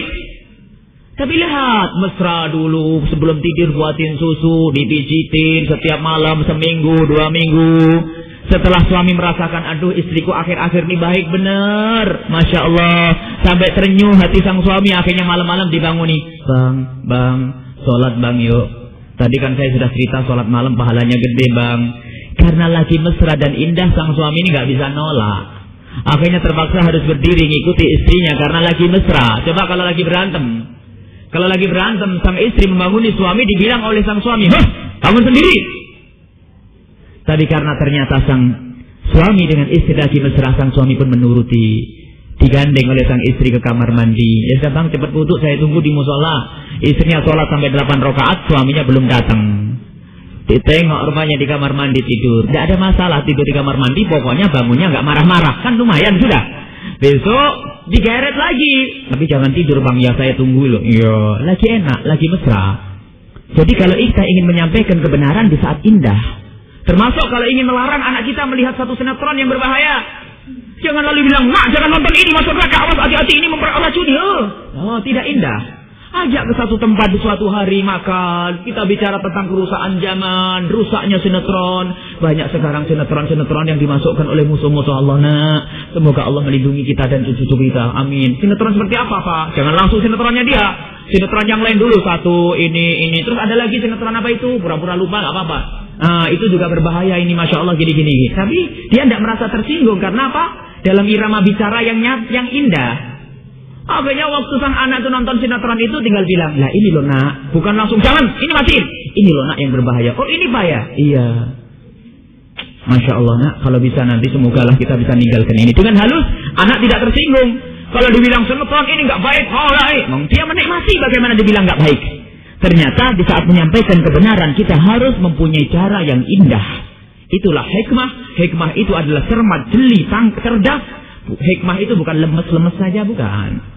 Bukan harus kasar, bukan. Hikmah itu artinya cerdas, cermat, jeli. Kapan saya harus ngomong-ngomong, kapan saya harus menyampaikan. Lagi istri sumpah, kita marahi saat itu, berantem adanya. Tetapi kalau perlu suami itu mau mengingatkan istri atau suami itu, bilang dulu, "Mama, saya mau marah, Ma. Siap belum, Ma?" "Aduh, marah apa? Nanti dulu ya." "Ya sudah, kalau belum siap nanti aja dulu." Lihat, sehingga bahasa marah kita rupanya merindukan. "Bener, Ma, saya mau marah ini. Kalau belum siap jangan, Ma. Pokoknya Mama janji kalau saya marah nanti jangan marah." "Ya nggak bisa bang, ya kalau belum saya belum marah sekarang." Janji apa sih, Ma? Penasaran sang istrinya, ada apa suamiku ini? Ngomong, "Ma, pengen, Ma." "Bener saya pengen karena saya cinta ke Mama." "Apa sih Pak?" "Kalau telepon jangan ngomongin jeleknya orang, Ma ya." "Sudahlah sayang, telepon itu kita bayar, tak taunya dapat dosa kita. Cuman mau ngomong itu, maaf Ma kalau nyinggung perasaan Mama." "Oh enggak Pak, makasih karena ngomong kita baik. Jangan lagi telepon, perempuan ngomong begitu tak gunjing orang."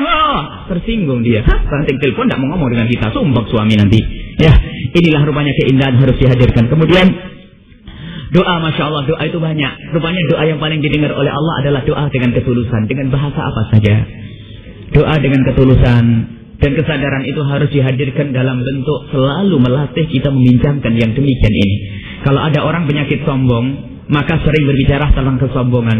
Kalau orang kerjaannya gunjing orang lain, sering berbicara tentang dosanya menggunjing. Kalau orang ingin indah di dalam rumah tangga, sering berbicara tentang keindahan di dalam rumah tangga. Nanti ilmu itu semakin melekat di hati kita. Maka ini harus sering kita bicarakan bagaimana mewujudkan keindahan. Karena ilmu itu bisa dihafal tapi lupa. Tetapi kalau selalu diingat-ingat akan selalu. Mungkin dengan suami, Bang, sering dengar bareng. Caranya apa? Ayo kita dengar bareng lagi, Bang. Atau Bang, Pak, Papa, Mama, ayo dengar bareng. Dengar ceramah-ceramah tentang keharmonisan rumah tangga. Masya Allah. Lalu kesimpulannya apa? Astagfirullah, rupanya saya ini memang belum bisa menjadi istri yang baik. Suami juga begitu. Akhirnya akan timbul kesadaran saat itu. Nah ini. Kemudian masalah mengagungkan pernikahan. Harus mengagungkan pernikahan, Masya Allah, luar biasa. Mengagungkan pernikahan bukan masalah mengagungkan suami. Mengagungkan zatnya pernikahan, ketahuilah di dalam nikah itu ada pahala dari Allah agar kita benci kepada yang namanya zina. Adapun masalah memuliakan sang suami itu adalah kewajiban bagi kita dan harus. Akan tetapi di saat berbenturan dengan pekerjaan yang lainnya, ketahuilah seorang anak yang bijak tidak akan pernah ditolak keinginannya oleh sang ayah. Seorang suami yang bijak dan mengerti kapan harus meminta, tidak akan ditolak permintaannya oleh sang istri. Seorang istri yang bijak dan pintar dalam meminta, cara meminta, bijak, tidak akan ditolak oleh sang suami. Artinya, mintalah Anda dengan penuh kebijakan. Kalau Anda perlu mengaji, jangan pamer bahasanya saya ngaji harus, Pak. Belum apa-apa ngomong begitu. Berbicara dengan yang baik, Papa. Saya butuh siraman rohani. Papa sendiri sibuk terus setiap pagi. Saya ingin mengadakan pengajian dan sebagainya. Dikomunikasikan dengan yang baik. Maka sang suami akan mudah untuk menerima yang demikian. Kecuali di saat kita minta izin, Pak, pokoknya saya mau ngaji, terserah anak-anak bagaimana nanti. Masa saya di rumah terus gak pernah keluar. Tidak enak itu. Akan tapi ternyata dengan keindahan, dengan penuh kebijakan ini menjadikan orang tidak bisa melarang. Sang suami akan mikir, ya sudah, untuk jam-jam itu saya ambil saja pengajian yang hari libur atau apa. Mesti ada komunikasi. Kalau ternyata mentok jadwalnya anak di rumah harus dididik, harus diatur, suami tidak ada di rumah, maka jangan ngaji. Karena kewajiban kepada suami ini harus. Akan tapi wanita bijak harus bisa menyatukan antara keinginannya dan keinginan suami. Karena keinginan tidak harus bertentangan, tapi bisa diseragamkan. Yang suka bertentangan karena salah satunya nggak bijak. Suami ego, kitanya ego. Ya itu salah pilih lagi itu ceritanya. Suaminya kalau enggak, pokoknya kamu perempuan harus rumah, ngerti? Aduh, enggak bisa diajak ngomong ini. Biarpun kita butuh kepada ilmu, karena suami kita suami yang tidak kenal Allah, ya begitu hasilnya. Akan tapi jika sang suami mikir, Mama mau ngaji ya, ngajinya di mana dekat situ? Aduh, gimana ya? Harus kita pikirkan, Mama. Dipikir terus dan dipikir terus, sehingga komunikasi ini yang mengantarkan kepada keindahan. Kalau ternyata benturan benar, dan kebenturan ini bisa datang sewaktu-waktu. Misalnya di rumah ada yang membantu, kok saat itu tidak ada. Jangan meninggalkan anak-anak di rumah nggak karu-karuan mengandalkan ngaji atau melanggar sang suami. Suami pulang, suami kerja di tempat yang jauh, lalu telepon, Mama, saya pulang hanya 2 hari saja. Tak taunya hari ngaji waktu itu. Ya udah, Bang, nanti kalau datang masuk sendiri ya, rumah sucinya di sini, saya mau ngaji. Nggak benar itu. Bilang, Papa mau pulang, saya mau ngaji, boleh atau tidak? Kalau tidak, patuhi sang suami. Ketahuilah, itulah ibadah kepada Allah Subhanahu wa ta'ala. Tetapi sebijak-bijak wanita adalah jika dia mengajukan hal yang baik pada tempatnya dan pada waktunya, sehingga tidak ditolak oleh sang suami. Ini saja insya Allah. Ada yang lain mungkin? Assalamualaikum warahmatullahi wabarakatuh.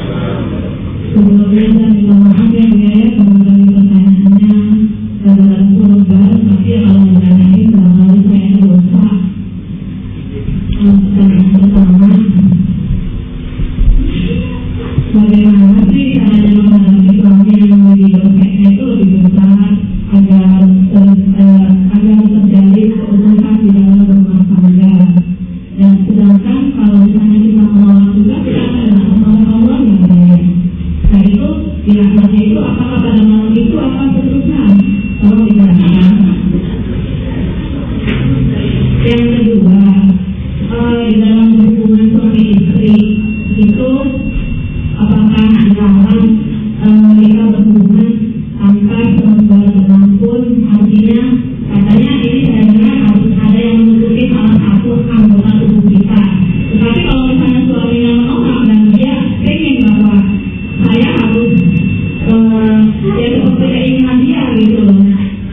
itu bagaimana ya Bu ya? Tolong jelaskan. Sekian saja. Assalamualaikum warahmatullahi wabarakatuh. Bismillahirrahmanirrahim. Dan umumnya adalah seperti itu, adalah karena wanita diciptakan oleh Allah dengan fisik yang lemah. Inilah makna untuk tidak saling menuntut harus dihadirkan dalam hal seperti ini. Kadang-kadang libido seorang suami itu ditampak-tampakkan karena untuk suatu tujuan yang tidak baik. Dan ada memang libido itu ditampakkan, memang tampak secara sendirinya. Mohon maaf, kita tidak berprasangka buruk kepada para suami.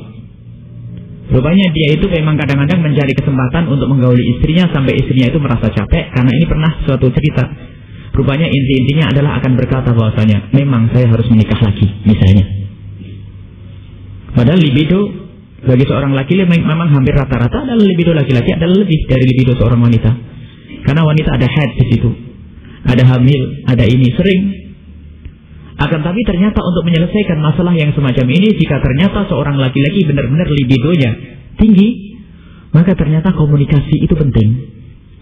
Berangkat dari sadarlah wahai para suami, istri Anda adalah punya kemampuan terbatas.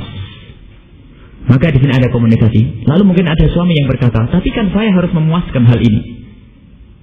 Mohon maaf, kelihatannya kalau sudah berbicara tentang hal-hal yang demikian ini mengarah kepada suatu hal yang amat detail. Dan ketahuilah ini majelis mulia agar tidak dibarengi dengan tawa yang sekiranya menjadikan majelis ini dicabut barokahnya.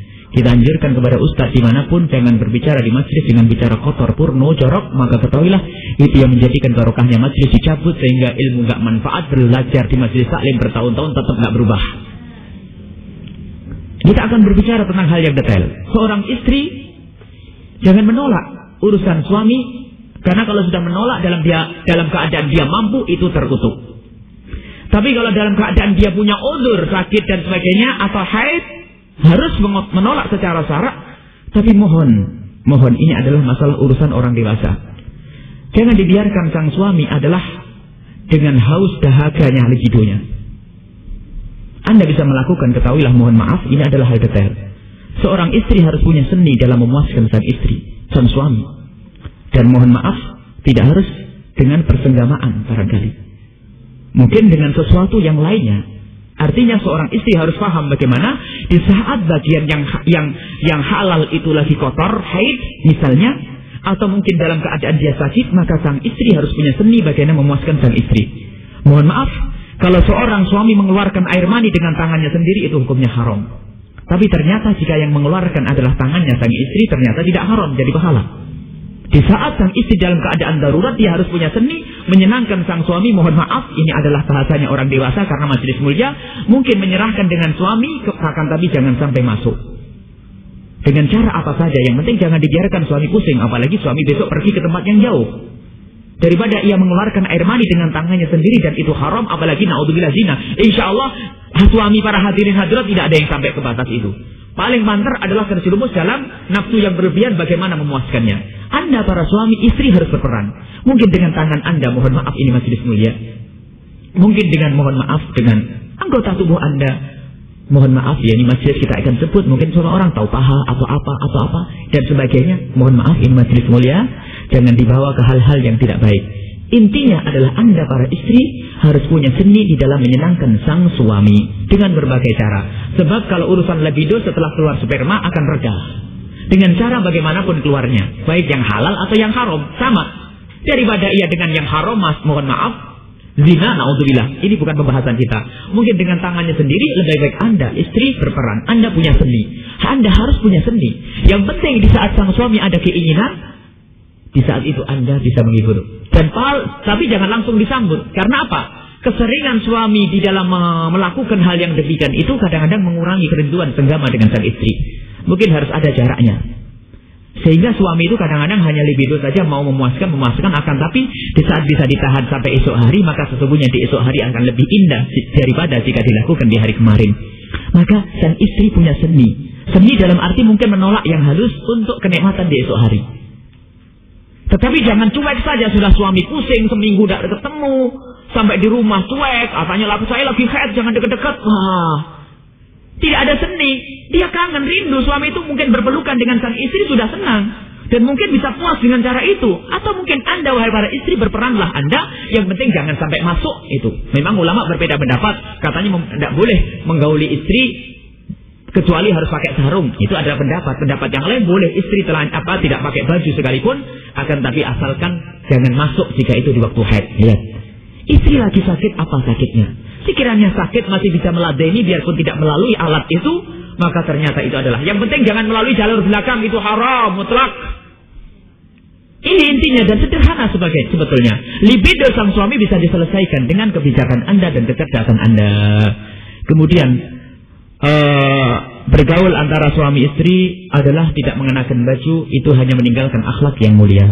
Seyogyanya ambillah kain untuk jadi selimut bagi Anda. Kalaupun ternyata tidak, maka itu pun tidak sampai haram. Karena di antara suami istri tidak ada aurat. Semuanya boleh dilihat, hanya makruh melihat kemaluan itu makruh. Makruh dalam arti tidak haram. Lihatlah. Bahkan sebagian ulama mengatakan sunnah agar semakin nafsu dalam syahwatnya. Itu boleh-boleh saja. Jadi kalau telanjang bulat boleh. Asalkan itu adalah antara suami istri memang tidak ada aurat. Artinya semuanya boleh dilihat. Jadi bergaul dengan membuka baju dengan model apa saja, dengan cara apa saja, maka sesungguhnya itu adalah diperkenankan karena nisa'ukum harthul lakum. Wanita adalah terserah Anda perlakukan asalkan jangan masuk ke lubang belakang dan jangan lakukan waktu dia haid. Itu boleh-boleh saja. Jadi bersenang-senang dengan istri boleh dengan apa saja, cara model apa saja, itu adalah boleh. Ini saja mungkin, atau ada lagi, atau kita tutup dengan doa, atau bagaimana? Silahkan. Kalau masih ada waktu dilanjut. Waalaikumsalam warahmatullahi wabarakatuh. Ya, tadi penekanannya kepada sang istri bahwa sang istri harus pandai punya seni untuk hal itu. Kalau dimohon, ini memohon kepada para suami barangkali juga kadang seorang istri dari mulai pertama menstruasi ibu ya itu tuh kadang ada yang merasa sakit sampai 3 hari. Ya. Terus banyaknya kalau walaupun itu adalah pakaiannya dan bisa diharmonkan kepada suami itu untuk sementara istrinya itu sabar.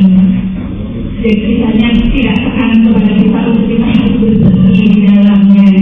Terima kasih. Assalamualaikum warahmatullahi wabarakatuh. Waalaikumsalam.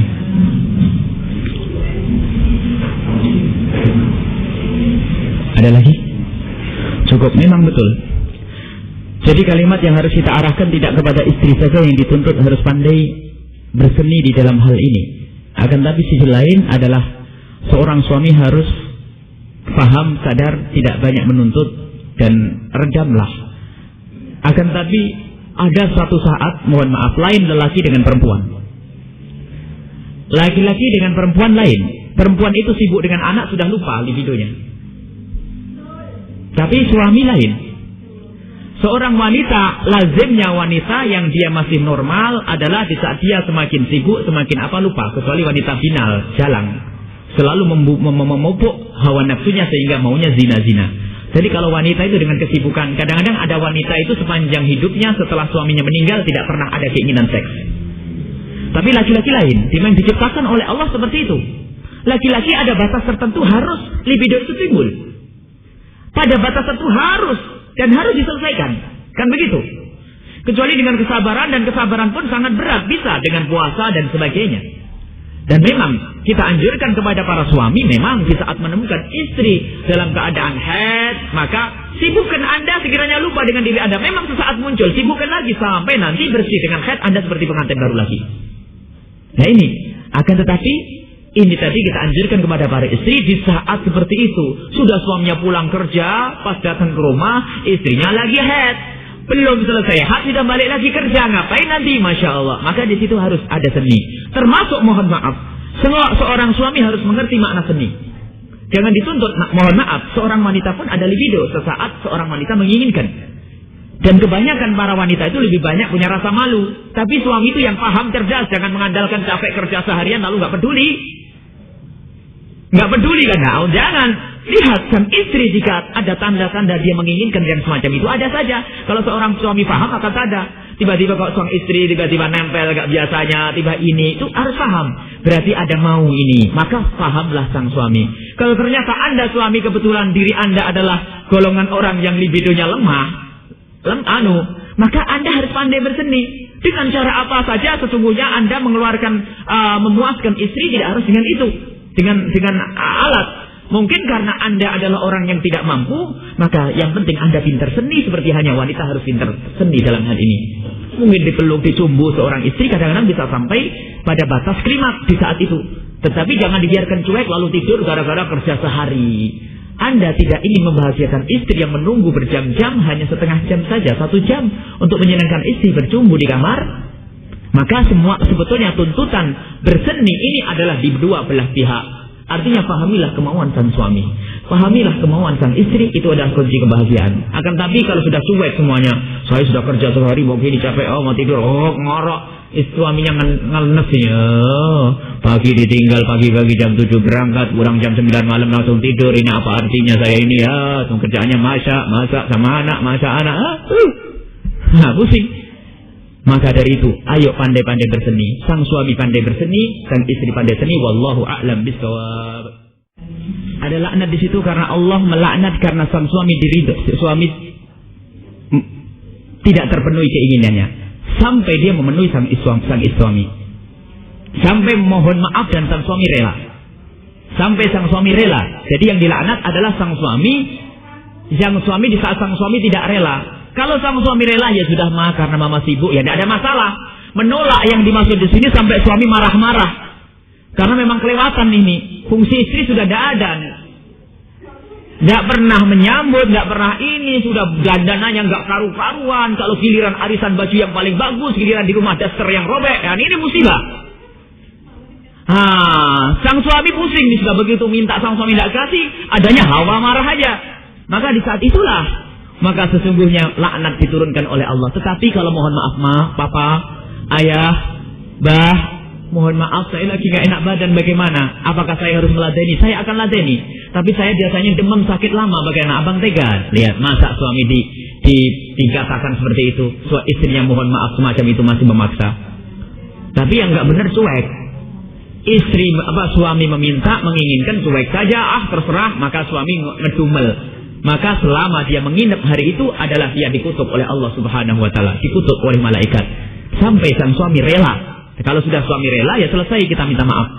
Akan tapi takutlah kutukan Allah. Jangan mengentengkan kutukan baik semenit atau 2 menit. Kalau sudah Allah yang mengutuk, itu mengerikan. Wallahu a'lam bishawab. Assalamualaikum warahmatullahi wabarakatuh.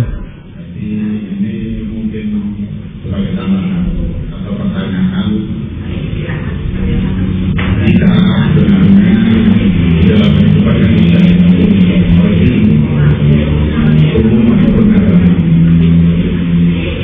Perbedaan dalam pertentangan itu biasanya lebih tinggi kalau memang orang ilmunya juga masih sangat tinggi. Jadi suatu contoh di dalam kehidupan perbedaan pendapat itu tidak ada di rumah tangga semakin tinggi. Nah, perbedaan pendapat itu saya melihat karena orang masih banyak yang tidak mengetahui di dalam aturan agama. Suatu contoh agama sudah mengatur bahwa yang namanya wajib juga dibagi 2, yang namanya sunnah juga dibagi 2. Artinya kita tidak boleh meninggalkan wajib hanya untuk mengerjakan sunnah. Nah ini seperti apa yang tadi bahwa dilarang oleh suaminya untuk datang ke pengadilan karena memang ada kewajiban seorang istri yang harus diselesaikan di dalam rumah tangga. Nah ini artinya karena pemahaman seperti ini kurang tahu, ini menjadi persekongkan kadang-kadang tidak ada habisnya. Dan kita juga kurang menyadari bahwa kita sering memaksakan pendapat kita di dalam ilmu bahwa baik menurut kita itu belum tentu baik menurut orang lain.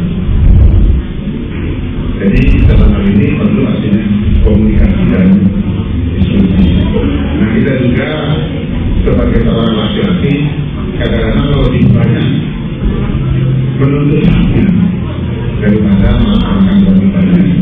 Itu pun yang namanya perempuan. Kalau semuanya ini tanpa didasari dengan ilmu, maka sering terjadi suatu perpecahan atau keintervan dan sebagainya. Jadi kita pertamanya harus mempunyai suatu pemahaman dasar bagaimana kewajiban kita itu. Karena yang namanya apapun kita di dunia ini berbentuk dalam ibadah.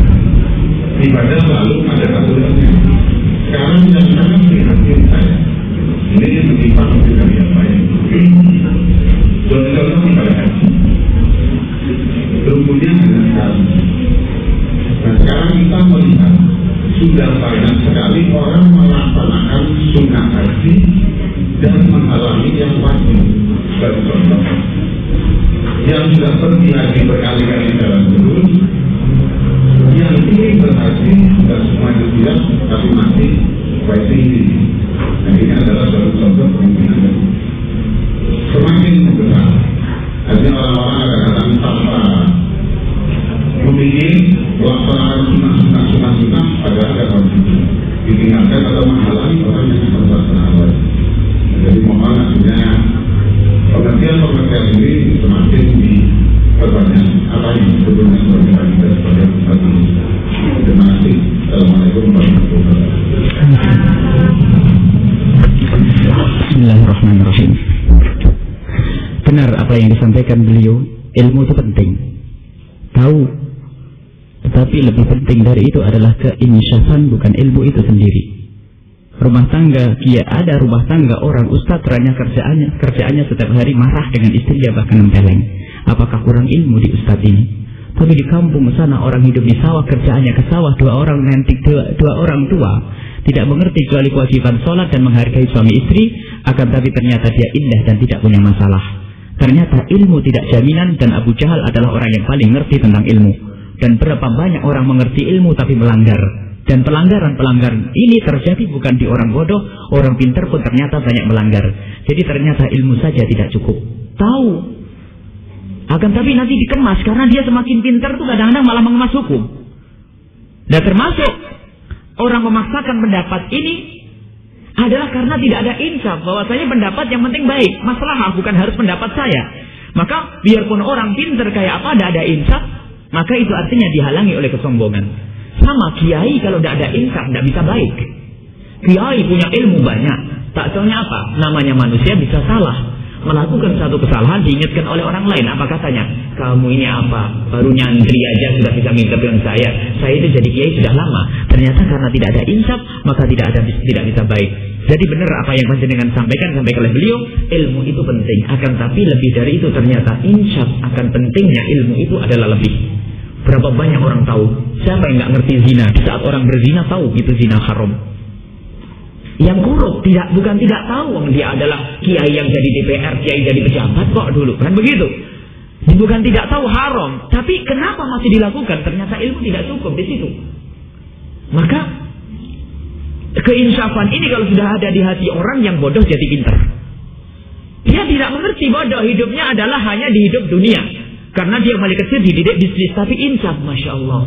Bagaimana hartaku bisa berarti, bagaimana kehidupanku berarti. Maka di saat dia ada insaf, maka di saat itulah dia akan sampai kepada kebenaran. Di saat dia bodoh akan semakin mengerti. Dan banyak kalau beliau mencontohkan masalah haji, dan memang banyak, bukan saja itu. Banyak orang itu urusan yang sunnah didahulukan, ternyata yang wajib ditinggalkan, dan itu banyak. Sunnah dilakukan, memberi hadiah sedekah itu sunnah. Utangnya nggak dibayar-bayar, banyak. Karena untuk memberi hadiah ada ujian. Zakat nggak pernah bayar, ya. Berbuat baik kepada tamu wajib, tapi derajat wajibnya di bawah berbuat baik kepada suami. Kadang-kadang ada orang berbuat baik kepada tamu, ternyata sampai menyakiti sang suami. Ada. Semuanya itu berangkat karena tidak ada insaf akan ilmu yang kita pelajari. Ya, insaf itu ilmu seperti apa sih?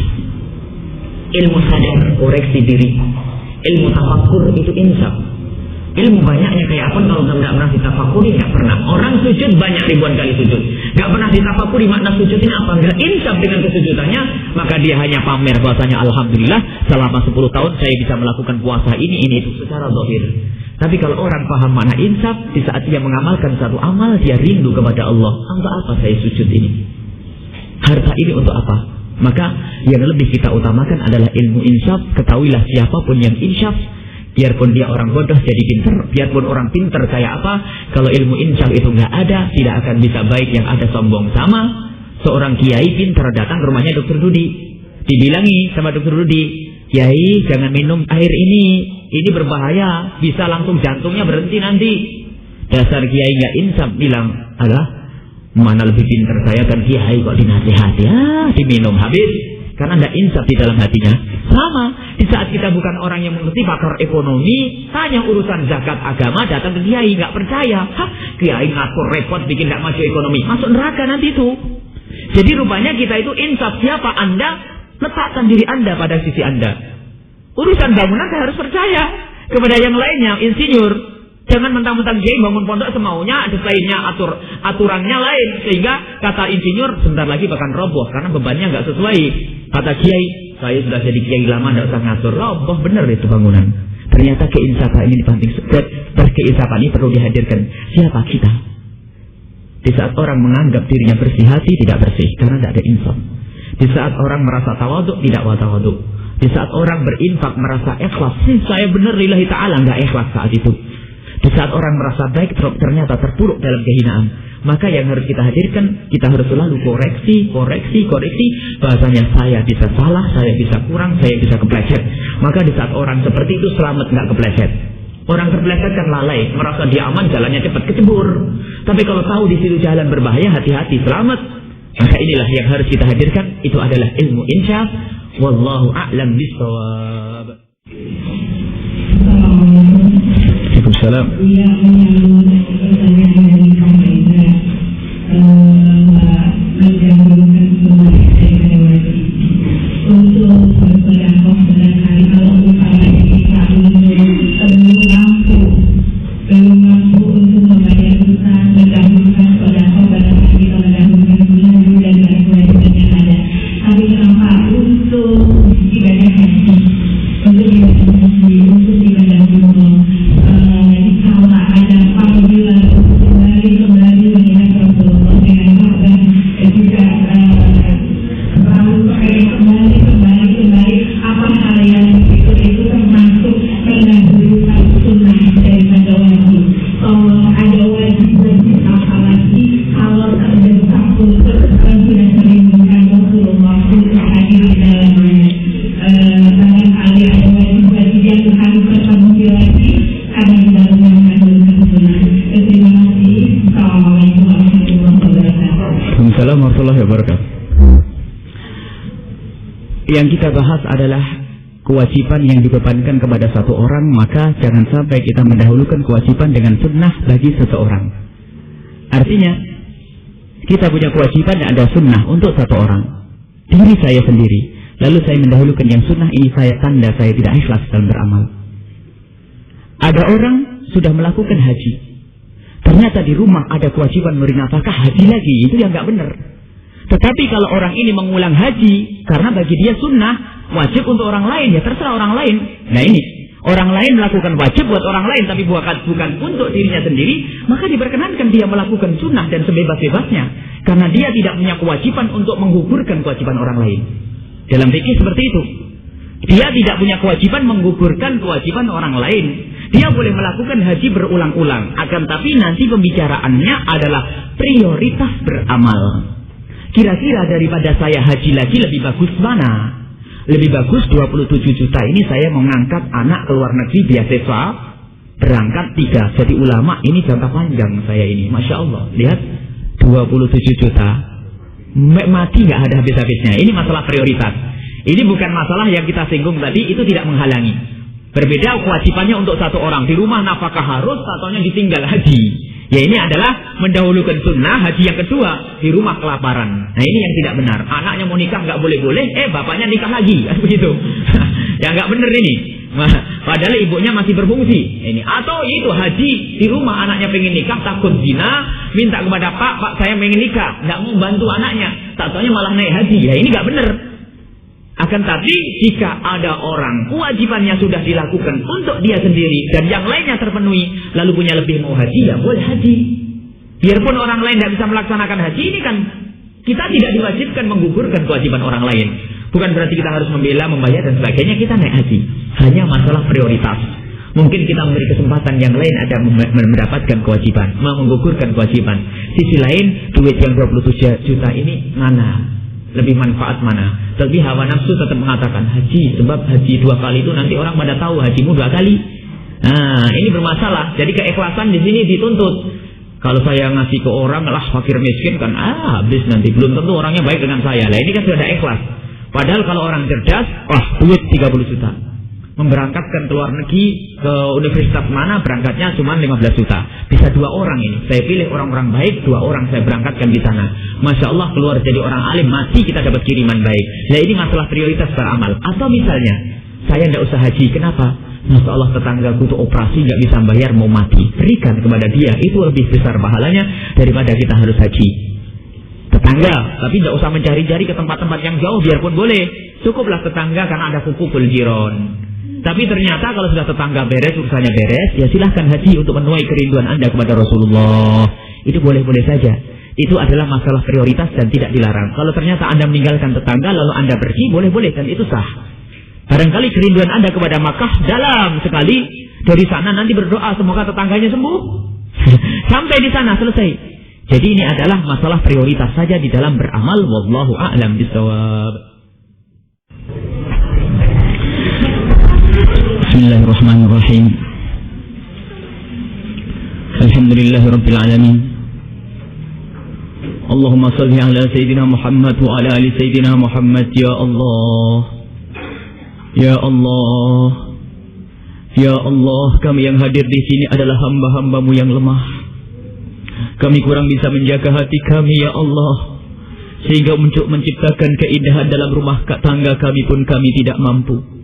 Maka kami minta pertolongan bantuan darimu, Ya Allah. Berikan kepada kami kemampuan untuk mewujudkan keindahan di rumah tangga kami. Keluarga yang saling mencintai karenamu, yang saling menghargai karenamu, Ya Allah, yang senantiasa mengharap ridhamu, Ya Allah, dan ridhoilah kami, Ya Allah. Ya Allah, pertemukanlah kami dengan pasangan kami di dunia ini adalah dengan keindahan, sebagai mukaddimah keindahan kelak di surgamu, Ya Allah. Dan jauhkanlah kehidupan rumah tangga kami dari petaka dan musibah dan fitnah, cobaan, Ya Allah, sehingga senantiasa keindahan ada bersama kami di dunia dan di akhirat, Ya Allah. Ya Allah, jauhkanlah kami dan anak-anak kami, Ya Allah, dari musibah-musibah, Ya Allah. Dari musibah khususnya di dalam rumah tangga mereka. Jauhkan kami dan anak-anak kami semua dari zina yang hina dan kau hinakan, Ya Allah. Dan mudahkanlah kami untuk menuju keindahan pernikahan yang halal, yang kau ridhoi dan direlakan oleh kekasihmu Nabi Muhammad. Ya Allah, Engkau sungguh maha kuasa. Jauhkan kami, anak-anak kami, Ya Allah, dari zina yang hina dan kau hinakan, Ya Allah. Dan jika ada di antara kami, di antara mereka, ada yang pernah khilaf, terjerumus dalam hinanya zina ini, Ya Allah, kami mohon kepadamu, Ya Allah. Kami sungguh mencintai mereka, Ya Allah. Hentikan, Ya Allah. Jadikan mereka benci kepada zina dan rindukan kepada yang halal. Dan ampuni dosa mereka, Ya Allah. Ya Allah, jagalah pergaulan anak-anak kami. Sungguh Engkaulah yang menjaga, Ya Allah. Engkaulah maha penjaga, Ya Allah. Engkau maha pelindung, Ya Allah. Jauhkan pergaulan anak-anak kami dari pergaulan yang salah. Jauhkan mereka dari teman-teman yang menjerumuskan. Jauhkan mereka dari orang-orang yang menjerumuskan. Bimbinglah mereka, Ya Allah. Jauhkan mereka dari minuman keras yang menjerumuskan. Hina dan kau hinakan, Ya Allah. Jika ada di antara mereka pernah terjerumus dalam hinanya minuman keras ini, ya Allah. Hentikan sungguh kami mencintai mereka. Hentikan ya Allah, dan ampuni dosa mereka, angkat derajat mereka. Jauhkan kami dari durhaka kepada orang tua kami. Jauhkan kami dari durhaka orang tua dan kepada orang tua kami, ya Allah. Jauhkanlah kami dari aniaya kepada pasangan kami, ya Allah. Jauhkan kami dari aniaya kepada pasangan kami. Jauhkan kami dari aniaya kepada pasangan kami. Ya Allah, jauhkan kami dari memutus tali persaudaraan gara-gara rebutan waris. Jauhkan kami dari memutus tali persaudaraan gara-gara rebutan harta warisan, ya Allah. Jauhkan kami dari segala dosa. Jauhkan kami dari segala dosa, ya Allah. Kirimkan kepada yang belum mempunyai pasangan dari anak-anak kami. Kirimkan kepada mereka pasangan-pasangan yang menjadikan mereka semakin rindu kepadamu. Kirimkan kepada mereka orang-orang yang kau ridhai di dunia dan di akhirat, yang akan membahagiakan anak kami di dunia dan di akhirat, ya Allah. Jauhkan mereka dari salah pilih pasangan, ya Allah. Jauhkan mereka dari salah pilih pasangan. Jaga hati mereka, ya Allah, sehingga tidak mencintai kecuali orang yang benar-benar engkau cintai, ya Allah. Jangan sampai mereka salah mencintai, ya Allah. Di zaman ini adalah zaman rusak. Jangan sampai mereka salah mencintai calon pasangan, ya Allah. Berikan mereka kerinduan kepada orang yang kau rindukan, ya Allah.